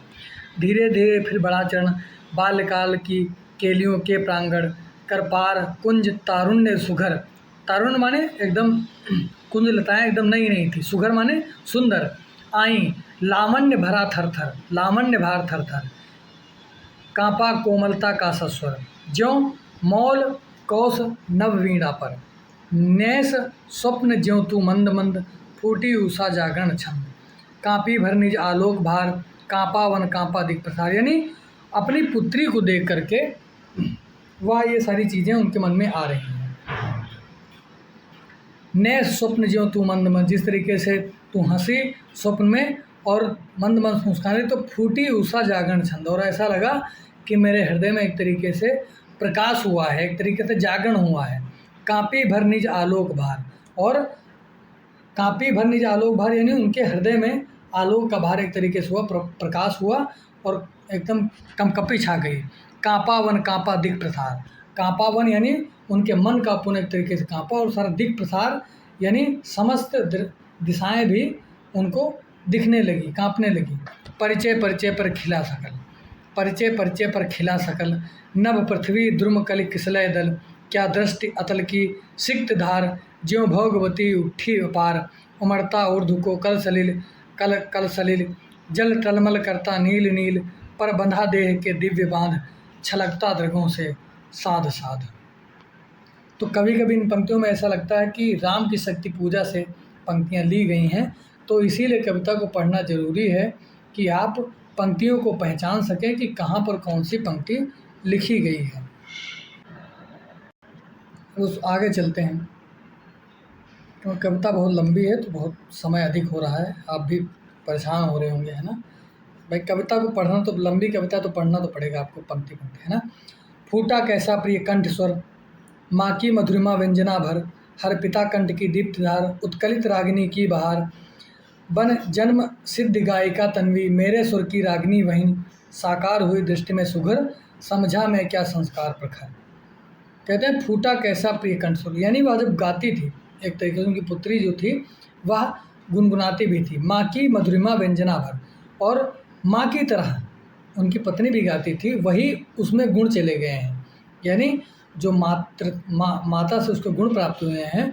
फूटा कैसा प्रिय कंठ स्वर, माँ की मधुरिमा व्यंजना भर, हर पिता कंठ की दृप्त धार।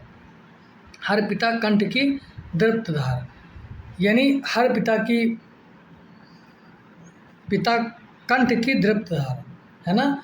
उत्कलित रागिनी की बहार, यानी उनके कंठ से जो दृप्त धार थी, है ना, जो कंठ था वो फूटा, एक तरीके स्वर उससे निकले। उत्कलित रागिनी की बहार, और ऐसा लगा कि रागिनियों ने बहार रागिनियों का बहार आ गया एक तरीके से।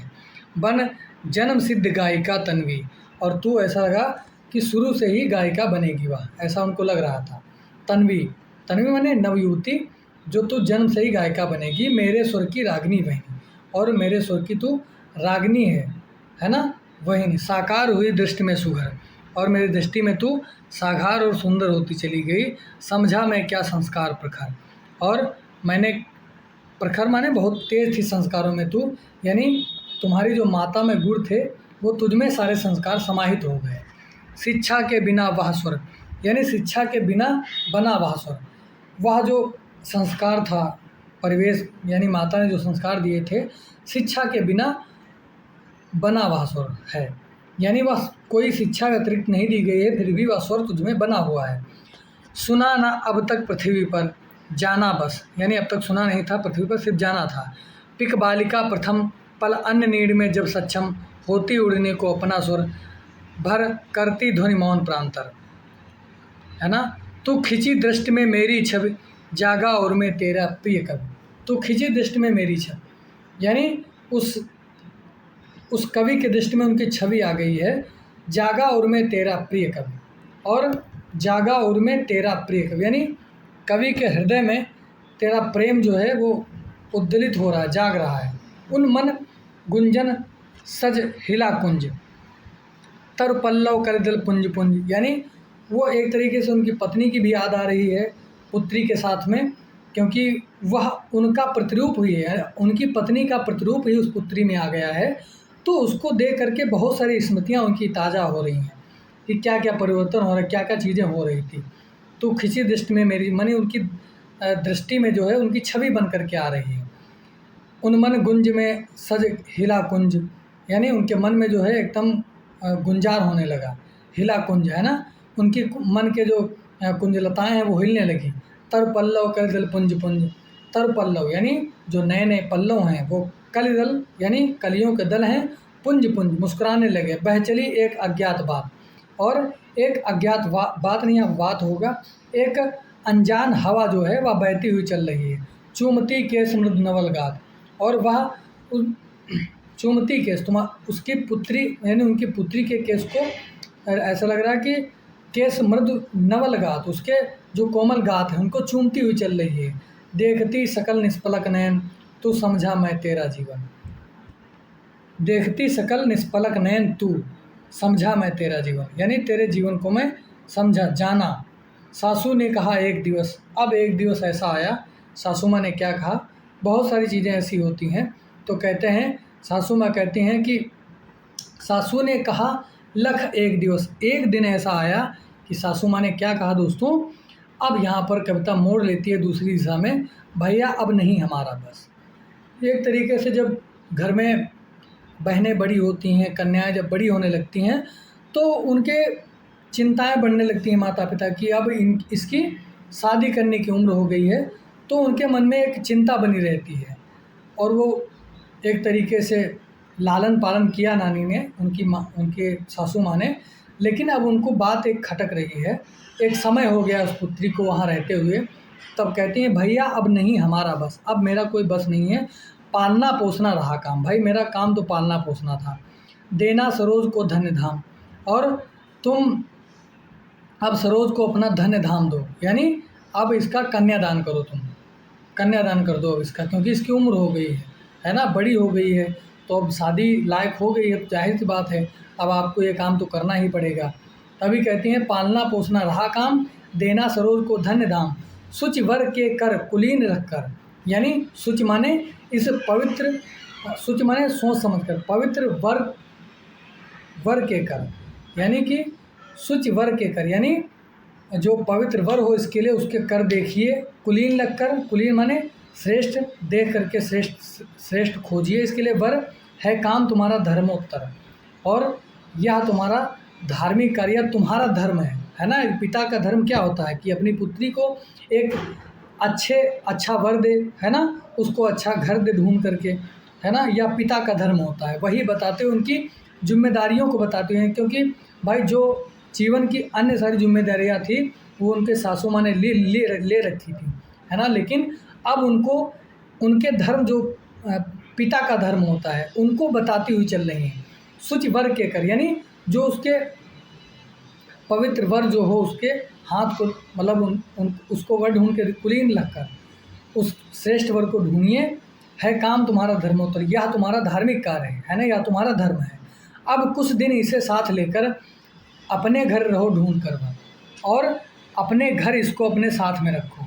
भाई जब जाहिर बात है पुत्री बड़ी हो गई है तो अब कुछ दिन के लिए अब अपने घर में रखो, ताकि तुम कुछ अपनी जिम्मेदारी समझो। जो मेरा कर्म था, जो मेरा काम था, वो तो मैंने कर दिया है ना। फिर आगे कहती हैं अब कुछ दिन इसे साथ लेकर कुछ दिन अपने घर पे भी रखो, है ना, ढूंढ कर वर जो योग्य तुम्हारे, यानी जो योग तुम्हारे योग्य में हो, जो तुमसे हो सके, करो ब्याह, होंगे हम सहाय सहोत्साह। क्योंकि दोस्तों पिता का जो है यहाँ पर धर्म अधिक बन जाता है ना, ना कि ननिहाल वालों का। तो वही कहते हैं कि उनकी जिम्मेदारियों को याद कराते हुए कह रहे हैं कि जो योग्य तुम्हारे हो, जो तुम्हारे योग्य हो सके, करो ब्याह, होंगे हम सहोत्साह, यानी हम सहाय होंगे, यानी हम सहायक होंगे उत्साह सहित। हम उत्साह से उसमें जो हमारा योग बनेगा वो हम लोग करेंगे। सुनकर गुनकर चुपचाप रहा, ऐसा सुन करके एकदम सन्न हो गई, चुपचाप हो गया, मतलब निराला जी कुछ भी न कहा और कुछ भी कह नहीं सके, अमूक हो गए, है ना। कि जब कोई बड़ी बात हो जाती है कि भाई अब इतने दिन यहाँ रुक लिए, बहुत कुछ देख लिए, तो जब अचानक से उन पर जिम्मेदारी पड़ी है तो सुन करके गुन करके चुपचाप हो गए, कुछ भी न कहा, ना अहो ना आहा, ना तो मतलब कोई बात एक टुक नहीं कही। ले चला साथ में तुझे कनक, अब पुत्री को अपने साथ में लेकर चले गए। ले चला साथ में तुझे कनक, ज्यों भिक्षुक लेकर स्वर्ण झनक। जिस तरीके से अब, क्योंकि वो बहुत असहाय थे जीवन में, एक तरीके से जिस तरीके से बता रहे हैं कि जिस तरीके से भिक्षुक, एक भिखारी दोस्तों, स्वर्ण कनक, है ना, स्वर्ण झनक, उसका जो पात्र होता है सोने का, स्वर्ण झनक अपने जीवन की प्रभा विमल, ज्यों ले साथ चला मैं तुझे कनक। जिस तरीके से भिखारी को सोना मिल जाता है ना, तो बहुत सा उत्साह लेकर के चलता है वह स्वर्ण झनक, यानी पुत्री को वह सौंदर्यवान है, बहुत है ना, संस्कारी है, क्योंकि माँ के गुण उसमें आए हुए हैं। तो एक तरीके से कह रहे हैं बिल्कुल तू सोने की तरह है, जो भिक्षुक लेकर, जैसे भिखारी लेकर चल रहा है। स्वर्ण झनक अपने जीवन की प्रभा विमल, ले आया निज ग्रह छाया तल, और अपने जीवन की जो प्रभा विमल है उसको अपने घर में मैं ले आया, अपने घर की छाया तले मैं ले आया हूँ। सोचा मन में हत बार बार, और अब मन में बार बार सोच रहे हैं, क्या सोच रहे हैं, ये कान कुब्ज कुलांगार, खाकर पत्तल में करे छेद, इनके कर कन्या अर्थ खेद, इस विषय बेल में विष ही फल, यह दग्ध मरुस्थल नहीं सुजल। यहाँ पर दोस्तों कविता में मुहावरिक भाषा है ना। ये कान कुब्ज कुलांगार, खाकर पत्तल में करे छेद, इनके कर कन्या अर्थ खेद। अब यहाँ पर दोस्तों कहते हैं कि माँ की अपनी लड़की के लिए वर यानी अपना दामाद खोज रहे हैं, और किसी भी हिंदी क्षेत्र के निवासी पिता के लिए यह सबसे त्रासद बात होती है ना।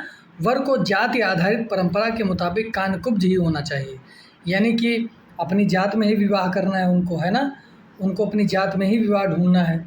तो यह बहुत कष्टकारी हो रहा था उनके लिए, कानकुब्ज ही होना चाहिए। निराला स्वयं कानकुब्ज थे, उसके बावजूद कानकुब्जों की यह लानत मलामत उनके मानवतावादी रूप को प्रकट करता है। दामाद खोजते हुए उन्हें जो कुछ झेलना पड़ा था उसके कारण मन में आए विचार के रूप में पहला वाक्य है, कानकुब्ज कुल की ये संतानें अपने कुल के लिए अंगार के समान होती हैं, यानी अपने ही कुल को भस्म कर देने वाली। एक मुहावरे का रचनात्मक इस्तेमाल जिस पत्तल में खाते हैं उसी में झेन करते हैं, जो चरम कृतज्ञता के लिए कहा जाता है। इसके हाथ में कन्या का हाथ देने से विवाह के मकसद की क्षति होगी। कन्या यानी कानकुब्ज वंश बेली ऐसी विषम विचित्र है जिसमें विष का ही फल लगता है ना। यह समूचा समाज जलती हुई मरुभूमि है, इसमें सुजर के दर्शन असंभव हैं। रेगिस्तान में फिर भी नखलिस्तान मिल जाता है, लेकिन समाज में कोई ढंग का मनुष्य नहीं मिल सकता है। यानी जो जीवन के कष्ट होते हैं, है ना, जो बहुत सारी जिम्मेदारियां आती हैं कि भाई तुमको अपनी जात में ही तुमको विवाह ढूंढनी है, वर श्रेष्ठ होना चाहिए, तो ये बहुत सारे झंझावात थे। तो वही इसमें बात लिखी हुई है कि कोई वैसा था नहीं, जैसे निराला थे, कानकुब्ज ब्राह्मण थे ना ये, लेकिन इनके जैसा कोई मतलब मिजाज का आदमी मिल नहीं रहा था। इसीलिए कहते ये कानकुब्ज कुल कुलांगार, कहते हैं कुल के लिए अंगार होती हैं, मतलब जो कन्याएं इनके अंदर में होती हैं, जन्म लेती हैं, वो कुलांगार। ऐसी धारणाएं समाज में बनी हुई थी, है ना, कि अब ऐसा होता है ना कि कहते हैं कि कन्या जो है विष की मतलब घर में होती तो काले नाग की तरह होती है। इस तरीके से जो रूढ़ियाँ हैं समाज में वो प्रचलित चल रही थी, तो वही सामाजिक दबाव इन पर बना हुआ है। तो वो सारी बातें इसमें कही गई हैं। ये कानकुब्ज कुल कुलांगार खाकर पत्तल में करे छेद, इनके कर कन्या अर्थ खेद, इस विषम बेल में विष ही फल, यह दग्ध मरुस्थल नहीं सुजल।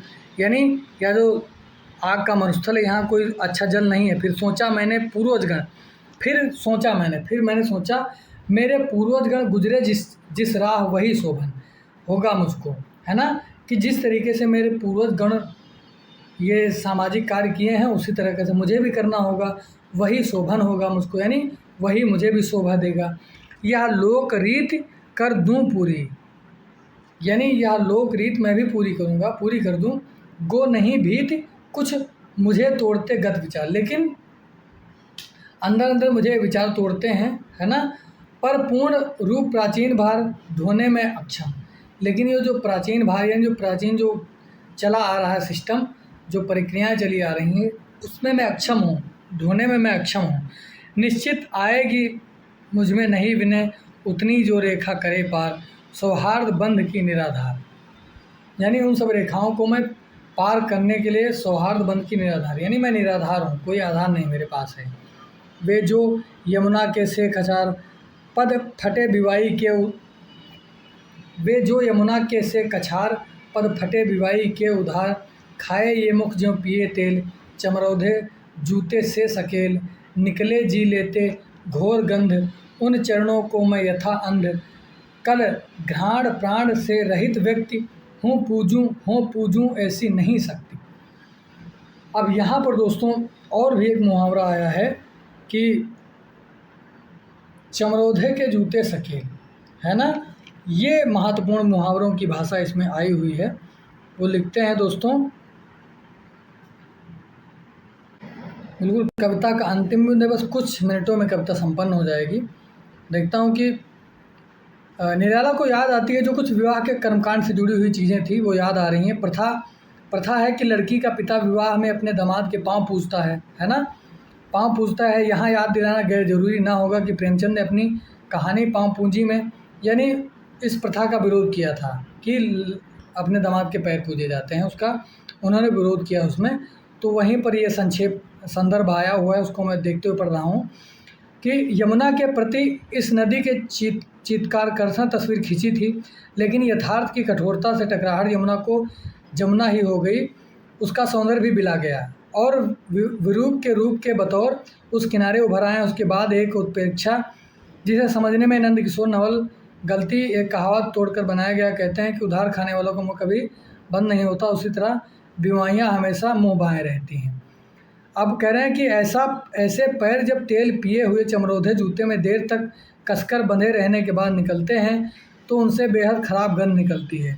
इस प्रसंग के लिए उस समय जीवन की स्थितियों के बारे में थोड़ी जानकारी ज़रूरी है। पहले के लोग दूर की यात्रा पर कभी कभी निकलते थे और देर तक पैदल चल सकने के लिए जूता पहनते थे। यानी ये यहाँ पर जो है पद फटे बिवाई के उधार, खाए ज्यों मुख ज्यों पिए तेल, चमरोधे जूते से सकेल, निकले जी लेते घोर गंध। यहाँ पर दोस्तों यह अंश है, इसकी व्याख्या इस तरीके से कठिन था, इसलिए मैं देख के पढ़ रहा हूँ कि पहले के लोग दूर यात्रा पर कभी कभी निकलते थे, है ना, तो देर तक यात्रा कर सकने के लिए जूता पहनते थे, लेकिन वे जूते संसाधित चमड़े से नहीं बने बल्कि गांव में मरे जानवर के छिले हुए चमड़े को सुखाकर बनाए जाते थे और कुछ दिन तक इस्तेमाल न होने पर कड़े हो जाते थे। यात्रा पर जाने से पहले उन्हें रात भर तेल में डुबो कर रख दिया जाता था ताकि सुबह तक मुलायम हो जाएं, यानी फटे बीमारियाँ जो उनकी बीमारियाँ उनको उस आराम मिले, है ना। तो वही बात करें, शादी के लिए भी दूर तक जाना पड़ता था, यानी बहुत एक तरीके से वर को ढूंढने में जो उनको कठिनाइयाँ हुई हैं उन सारी चीज़ों को क्रमबद्ध तरीके से लिखा गया। जो जो कष्ट थे एक एक बिंदु को इसमें लिखा गया है ना। डुबो कर रख दिया जाता था ताकि सुबह मुलायम हो जाएं। शादी के लिए दूर जाना पड़ता था, इसलिए निराला कल्पना में ऐसा धमाल उभरता है, ऐसा जूता पहनकर आया और उसके पैर निराला को ससुर होने के कारण पूजने पड़ेंगे। उन्हें इस कल्पना से ही लगता था कि जैसे प्राण निकल जाएंगे। वे ऐसे व्यक्ति होकर जिसे सुगंध से पाला न पड़ा हो, उन पैरों को पूजने की शक्ति अपने भीतर नहीं पाते हैं। निराला यहाँ लोक पूजक के बतौर नहीं बल्कि लोक की रुचि के परिष्कार की वकालत करते दिखाई देते हैं। तो यह कुछ अंश था जो इस कविता इस अंश के संदर्भ में था, वह मैंने बता दिया है। बाकी आप कविता समझ गए होंगे। आगे पढ़ते हैं कि ऐसे शिव से गिरजा विवाह करने को मुझको नहीं चाह, यानी मैं ऐसा विवाह नहीं करना चाहता हूँ, है ना। फिर आई याद मुझे सज्जन है मिला प्रथम ही विद्वज्जन नवयुवक एक। फिर अचानक से ऐसा होता है कि मुझे एक सज्जन मिला है, प्रथम ही विद्वज्जन, देखने में ही वो लगा कि वह विद्वज्जन है, पढ़ा लिखा युवक है, साहित्यिक कुल कानकुब्ज और कानकुब्ज ब्राह्मण है, साहित्य भी साहित्यिक और साहित्य भी पढ़ता लिखता है। यह नैमित्तिक होगा कोई इंगित अदृश्य। यह एक निमित्त मात्र है कि इंगित अदृश्य था जो हमको अचानक दिखाई पड़ा। मेरे हित है यही स्पर्श अभिनंदनीय, और मेरे लिए यह जो दिख रहा है वह अभिनंदनीय है। बंध गया भाव, मेरा मन उसके प्रति बंध गया, खुल गया हृदय का स्नेह स्राव, और मेरे हृदय के द्वार जो है उसके प्रति खुल गया, यानी मेरे हृदय में उसके प्रति स्नेह का स्राव हो गया। क्योंकि साहित्य ये भी रचते थे और सामने जो वर मिला इनको, जो लड़का मिला नवयुवक, वह भी साहित्य को पढ़ता लिखता था, तो इनके मन में एक तरीके से उसके प्रति स्नेह का भाव उत्पन्न हो गया। खत लिखा बुला भेजा तत्क्षण, और उसको खत लिखा, एक पत्र लिखा और बुला भेजा तत्क्षण, यानी तुरंत उसको बुलाने के लिए भेजा। योग भी मिला प्रफुल्ल चेतन, और युवक भी प्रफुल्लित होकर के मिला, है ना।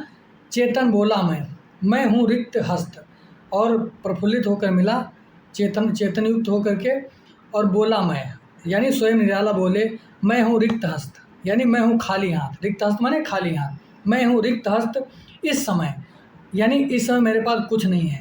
विवेचन में समस्त, जो कुछ है मेरा अपना धन पूर्वज से मिला, यानी मेरे पास जो अपना धन है वो मुझे पूर्वजों से मिला है। करूँ अर्पण यदि महाजनों को तो विवाह कर सकता हूँ, और यदि मैं जो कुछ अर्पण करूँ यदि महाजनों को तो विवाह कर सकता हूँ। यानी जो कुछ मेरे पास है पूंजी, जो जमा पूंजी है, जो पूर्वजों से मैंने प्राप्त किया है, उसको अर्पण करके मैं विवाह कर सकता हूँ। पर नहीं चाह मेरी ऐसी, मतलब कि मेरी ऐसी चाह नहीं है दहेज देकर मैं मूर्ख बनूँ। अब एक तरीके से दहेज प्रथा का विरोध किया है उन्होंने। ये बहुत अच्छी बात है कि उस ज़माने में किस तरीके से एक पिता कह रहा है डट करके, वो भी अपने होने वाले दामाद से ऐसी बातें कह रहा है। तो समझिए कि क्या आगे कहते हैं, मैं मूर्ख बनूं यह नहीं सुहर, यह अच्छी बात नहीं है कि मैं मूर्ख बनूं दहेज दे करके। मैं ये सारी जो सामाजिक रूढ़ियां हैं मैं उन सबको तोड़ना चाहता हूं। एक तरीके से अपनी कविता के माध्यम से वो बता रहे हैं कि उनमें इतनी शक्ति थी कहने की। अब आजकल तो जाते हैं रिश्ते वाले, है ना, बहनों का रिश्ता ढूंढने जाते हैं, या कोई भी लड़की का रिश्ता ढूंढने जब जाते हैं हम लोग या परिवार वाले जाते हैं, तो दहेज की मांग, भाई कितना लोगे तुम, है ना, भाई कितने लाख लोगे, इस तरीके से अब तो प्रथा चल गई है एक तरीके से।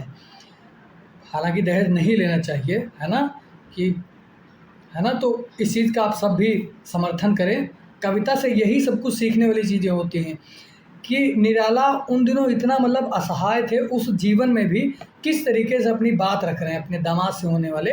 तो ऐसा हम लोगों को भी करना चाहिए कि दहेज बिल्कुल नहीं लेना चाहिए हम लोगों को, है ना। तो इसका आप सब लोग समर्थन करें। मेरी ऐसी मतलब पर नहीं चाह मेरी ऐसी दहेज लेकर मैं मूर्ख बनूं, या नहीं सुघर बारात बुलाकर मिथ्या वे मैं करूं नहीं ऐसा सुसमय। यानी मेरे पास ऐसा सुसंगत समय नहीं है कि मैं मिथ्या बेकार में बारात को बुलाऊं, मार 500-600 बाराती लेके आए जाएं। अब वहाँ व्यवस्था ना हो बेचारे तो बेइज्जती हो जाएगी तुम्हारी। जब भाई लड़की वाले कहते हैं कि बारात में 150 आदमी लेकर आइए, 50 लेकर आइए, तो तुम 300 लेके काहे जाते हो, है ना। ऐसा होता है अक्सर के। अब बेचारे वो सक्षम नहीं है करने में, तो जब सीधी बात बता रहे हैं तो मानो उसकी बात को, है ना। तो जो उनसे हो सकता है उनकी बातों को स्वीकार करके, यानी सामने वाले की बातों को स्वीकार करके ही हमको अपनी व्यवस्था करनी चाहिए। अब वहाँ 80 लोगों की खाना बना है, तुम लेकर पहुँच जाओ 200 लोग, तो सोचो बेइज्जती किसकी होगी, तुम्हारी तो होगी, साथ में उसकी भी होगी। तो वही बात कह रहे हैं, बारात बुलाकर मिथ्या बेकर मैं करूं नहीं ऐसा सुसमय। ऐसा मेरे पास सुसमय नहीं है कि मैं अधिकतर खर्च करूं। अब तो डीजे अलग जाते हैं, अंग्रेजी बाजा अलग जाते हैं, है ना। तो बहुत सारी चीज़ें ऐसी होती हैं, तो ये बहुत सारे खर्चे होते हैं, रवाइश वाला अलग होते हैं, है ना। तो ये बहुत सारे खर्चे होते हैं जो भौतिक जीवन में बहुत चीज़ें आ रही हैं, जबकि इन सब चीज़ों से कोई मतलब नहीं है ना। बहुत अच्छे से करते हैं तो बहुत, अब तो रस्में बहुत सारी हो गई हैं, अब तो बस डीजे बजा दो सारा खेल ख़त्म। पहले देखो किस तरीके से घर में गाए जाते थे जो गाने होते थे, है ना। अब तो उनका सबका चलन बंद से डीजे बजाओ, सब खेल ख़त्म, पैसा आ जाए। डीजे पे घर के सब नाच लेंगे, खुश हो जाएंगे, बस हो गया। ना कोई गीत होते हैं, ढोलक पे किस तरीके से गीत बजते थे, अब सारी वो परंपरा ही ख़त्म हो रही है। एक तरीके से संस्कृति का ह्रास हो रहा है ना। तो बहुत सारी ऐसी चीज़ें हो रही हैं। तो वही बात जो कविता में आ रही है वो बात निखर करके मैं बता रहा हूँ वही।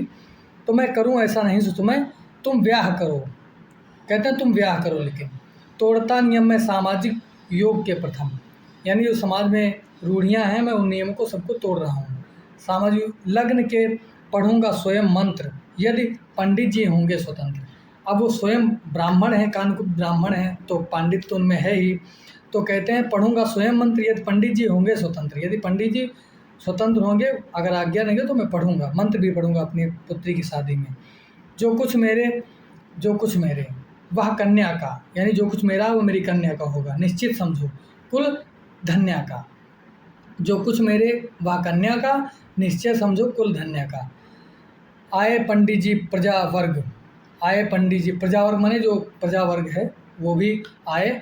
आमंत्रित साहित्य ससर्ग, और साहित्य के जो लोग थे, रचने लिखने पढ़ने वाले लोग थे, जो साहित्य की सेवा में लगे हुए लोग थे, वो भी लोग वहाँ पर आए।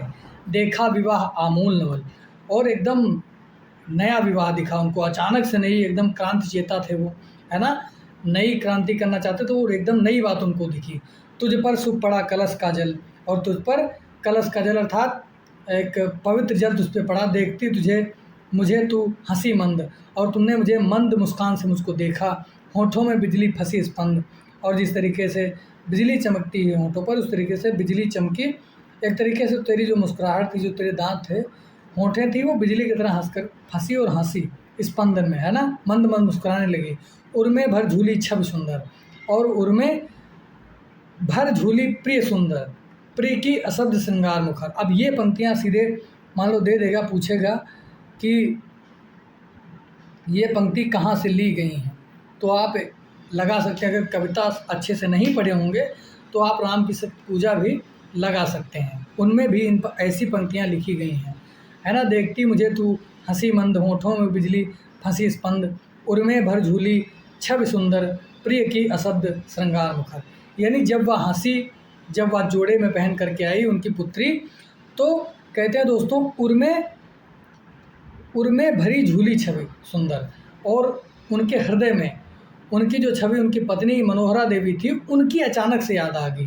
प्रिय की अशब्द श्रृंगार मुखर, प्रिय की अशब्द यानी उनके श्रृंगार, जो मुखर जो श्रृंगार अर्थात जो श्रृंगार था उस पुत्री का, वह बोलने लगा अशब्द होकर के, यानी बिना बोले वह सब कुछ कह रहा था। अर्थात उनको पत्नी की याद आ गई अचानक से। तू खुली एक उच्छ्वास संग, एक हवा की तरह तू साथ में खिली बड़ी हुई, विश्वास स्तब्ध बंध अंग अंग, और अंग अंग में यानी तेरे स्तब्ध बंध, और विश्वास विश्वास था, स्तब्ध यानी बंध गया, अंग अंग सारे मतलब एक तरीके से जब वह सर धस के बाहर आई तो एकदम बिल्कुल पत्नी के सर धस उनको लगने लगी एक तरीके से, है ना, कि जब कहते हैं ना कि बिल्कुल तुम्हारी माँ तुझ में नज़र आ रही है एक तरीके से, है ना, तो उनको स्मृतियाँ हो आई हैं, वही सारी बातें इसमें लिखी गई हैं।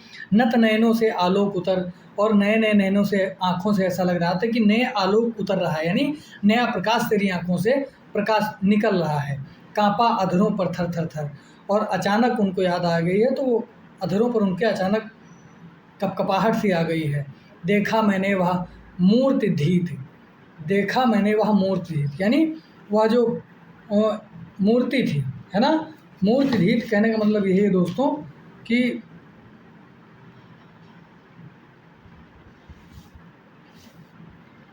देखा मैंने वह मूर्ति धीत मेरे वसंत की प्रथम गीत, यानी मैंने जो वह तुम्हारी मूर्ति देखी, धीत मैंने जो मंद मंद तुम्हारी मूर्ति थी, वो मेरे वसंत की प्रथम गीत थी। वह मेरे प्रथम जीवन की गीतिका बनी, है ना, गीत सिंगारी ने अपनी पत्नी को बता रहे हैं यहाँ पर। रहा जो निराकार, जो हमेशा निराकार रहा, कोई आकार नहीं रहा उसका, है ना। रस कविता में उच्छ्वासित धार, रस कविता में नहीं, मेरी कविताओं में वह रस कविता की तरह बनकर उच्छ्वासित हो गई, उसमें कविता की धार में वह उतरने लगी। गया स्वर्गीय प्रिया संग, गया स्वर्गीय प्रिया संग, भरता प्राणों में राग रंग, और मैं उस प्रिया को अर्थात अपनी पत्नी को याद करते हुए कह रहे हैं, भरता प्राणों में राग रंग, मेरे प्राणों में अनुराग उसके प्रति भरा हुआ है। रति रूप प्राप्त कर रहा वही, रति रूप प्राप्त कर रहा वही, आकाश बदल कर बना मही, यानी आकाश बदल कर बना मही, ऐसा लग रहा है कि आकाश जो है वो पृथ्वी बन गया है एक तरीके से, है ना।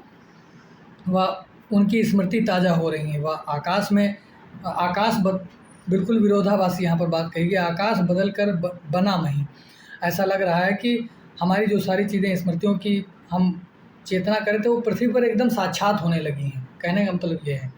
हो गया ब्याह आत्मीय सुजन, कोई थे नहीं ना आमंत्रण, यानी विवाह हो गया, सुजीय माने स्वजन माने आत्मीय जन आए, कोई थे नहीं मतलब खास लोग ही बुलाए गए थे, ना आमंत्रण था भेजा गया, और किसी को निमंत्रण नहीं दिया गया था।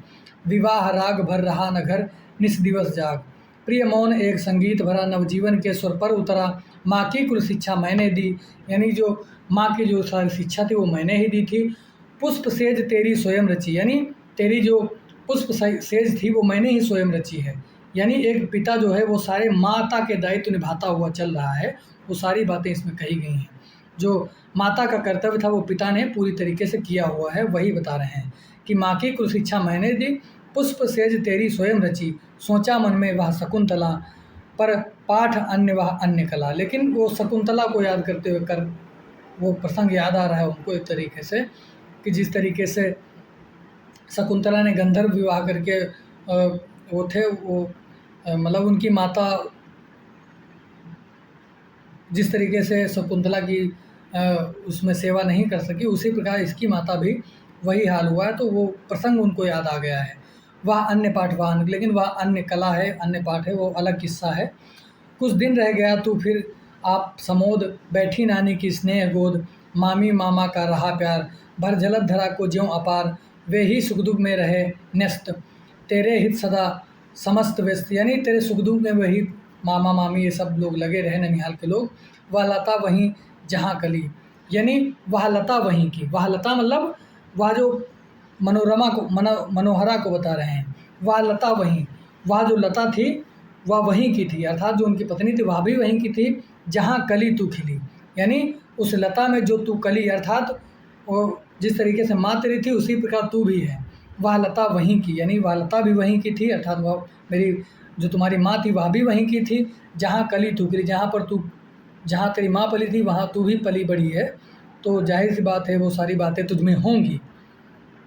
जहाँ कली तू खिली, स्नेह से हिली पली, अंत भी उसी गोद में शरण ली, मूंदे दृग वह महामरण, मुझ भाग्यहीन की तू संबल, युग वर्ष बाद जब हुई विकल, दुख ही जीवन की कथा रही, क्या कहूँ आज जो नहीं कही। ये पंक्तियाँ बहुत महत्वपूर्ण हैं और अधिक चर्चित हैं, अक्सर आपको प्रश्नों में मिल जाती हैं। तो मुझ भाग्यहीन की तू संबल, युग वर्ष बाद जब हुई विकल, दुखी जीवन की कथा रही, क्या कहूँ आज जो नहीं कही।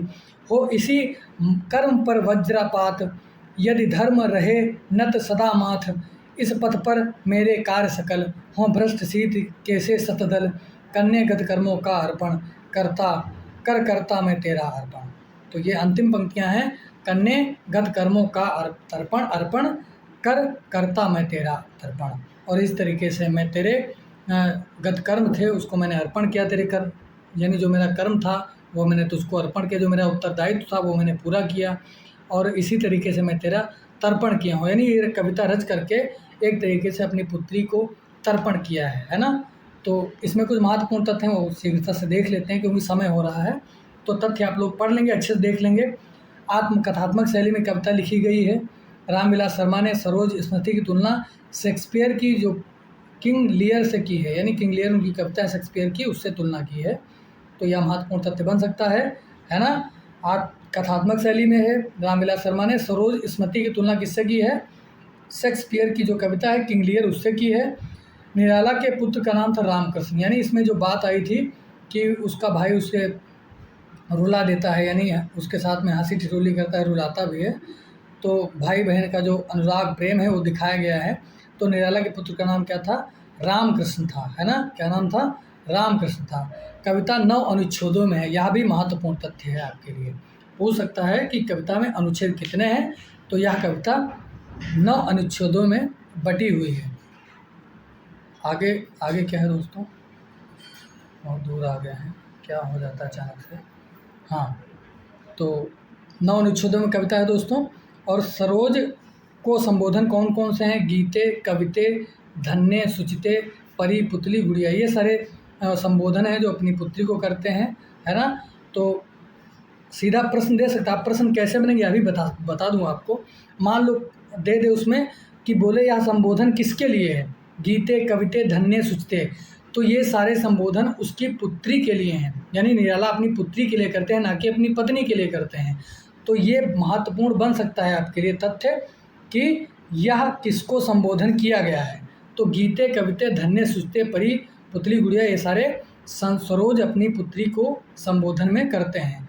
सरोज का पालन पोषण ननिहाल में हुआ, नानी की गोद में, ये सब आप जानते हैं, बताया गया है आपको। संपादक गण रचनाओं को छापने से मना करते थे और मजाक उड़ाते थे, है ना। कई रचनाएं उनकी वापस हो गई थी। विवाह का प्रस्ताव आने पर स्वयं को क्या बताया था? मंगली बताया था। स्वयं को क्या बताया था?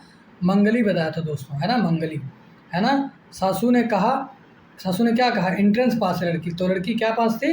लड़की एंट्रेंस पास थी। यानी पूछ सकता है प्रश्न कि लड़की क्या पास थी दोस्तों, तो उसमें दे देगा BA MA, इस तरीके से जो सासू ने उनको विवाह तो BA MA, है ना, इस तरीके से। तो उसमें एंट्रेंस पास लड़की थी। अब किसका एंट्रेंस पास की है नहीं पता, लेकिन ये बात इसमें तथ्य आपके लिए महत्वपूर्ण बन सकता है। तथ्यात्मक प्रश्न कि सासू ने क्या कहा था? लड़की क्या पास थी? एंट्रेंस पास थी। शादी के दूसरे प्रस्ताव आने पर निराला 26 साल के हो गए थे, यानी जब दूसरा प्रस्ताव आया लड़की की उम्र क्या थी? 18 थी। उसमें एक पास तथ्य मैंने ये सारे बताए हुए हैं। तो इस तरीके से यहाँ सरोज स्मृति कविता पूरी होती है ना। जो भी महत्वपूर्ण तथ्य थे वो बता दिए हैं। कविता को आप जितना मतलब यूट्यूब में जो उसकी गति है उसको बढ़ा सकते हैं, आप उसको तेज़ से देख सकते हैं। कविता लंबी थी इसलिए मैंने हर एक बिंदु को बताने का प्रयास किया है। बहुत बहुत धन्यवाद अब तक बने रहने के लिए। बहुत प्रयास किया मैंने, है ना, पूरी कोशिश की है कि आपको एक एक पंक्ति आपको बताई जाए। जो महत्वपूर्ण था वो मैंने रख दिया है। तथ्य आपको पढ़ के जाने हैं। एक बार आप पढ़ लेंगे अगर कविता स्वयं से भी, तो सारी बातें समझ में आ जाएंगी, है ना। तो हम यहीं पर विराम लेते हैं। अगली कविता राम की शक्ति पूजा आपके समक्ष लेकर आऊँगा।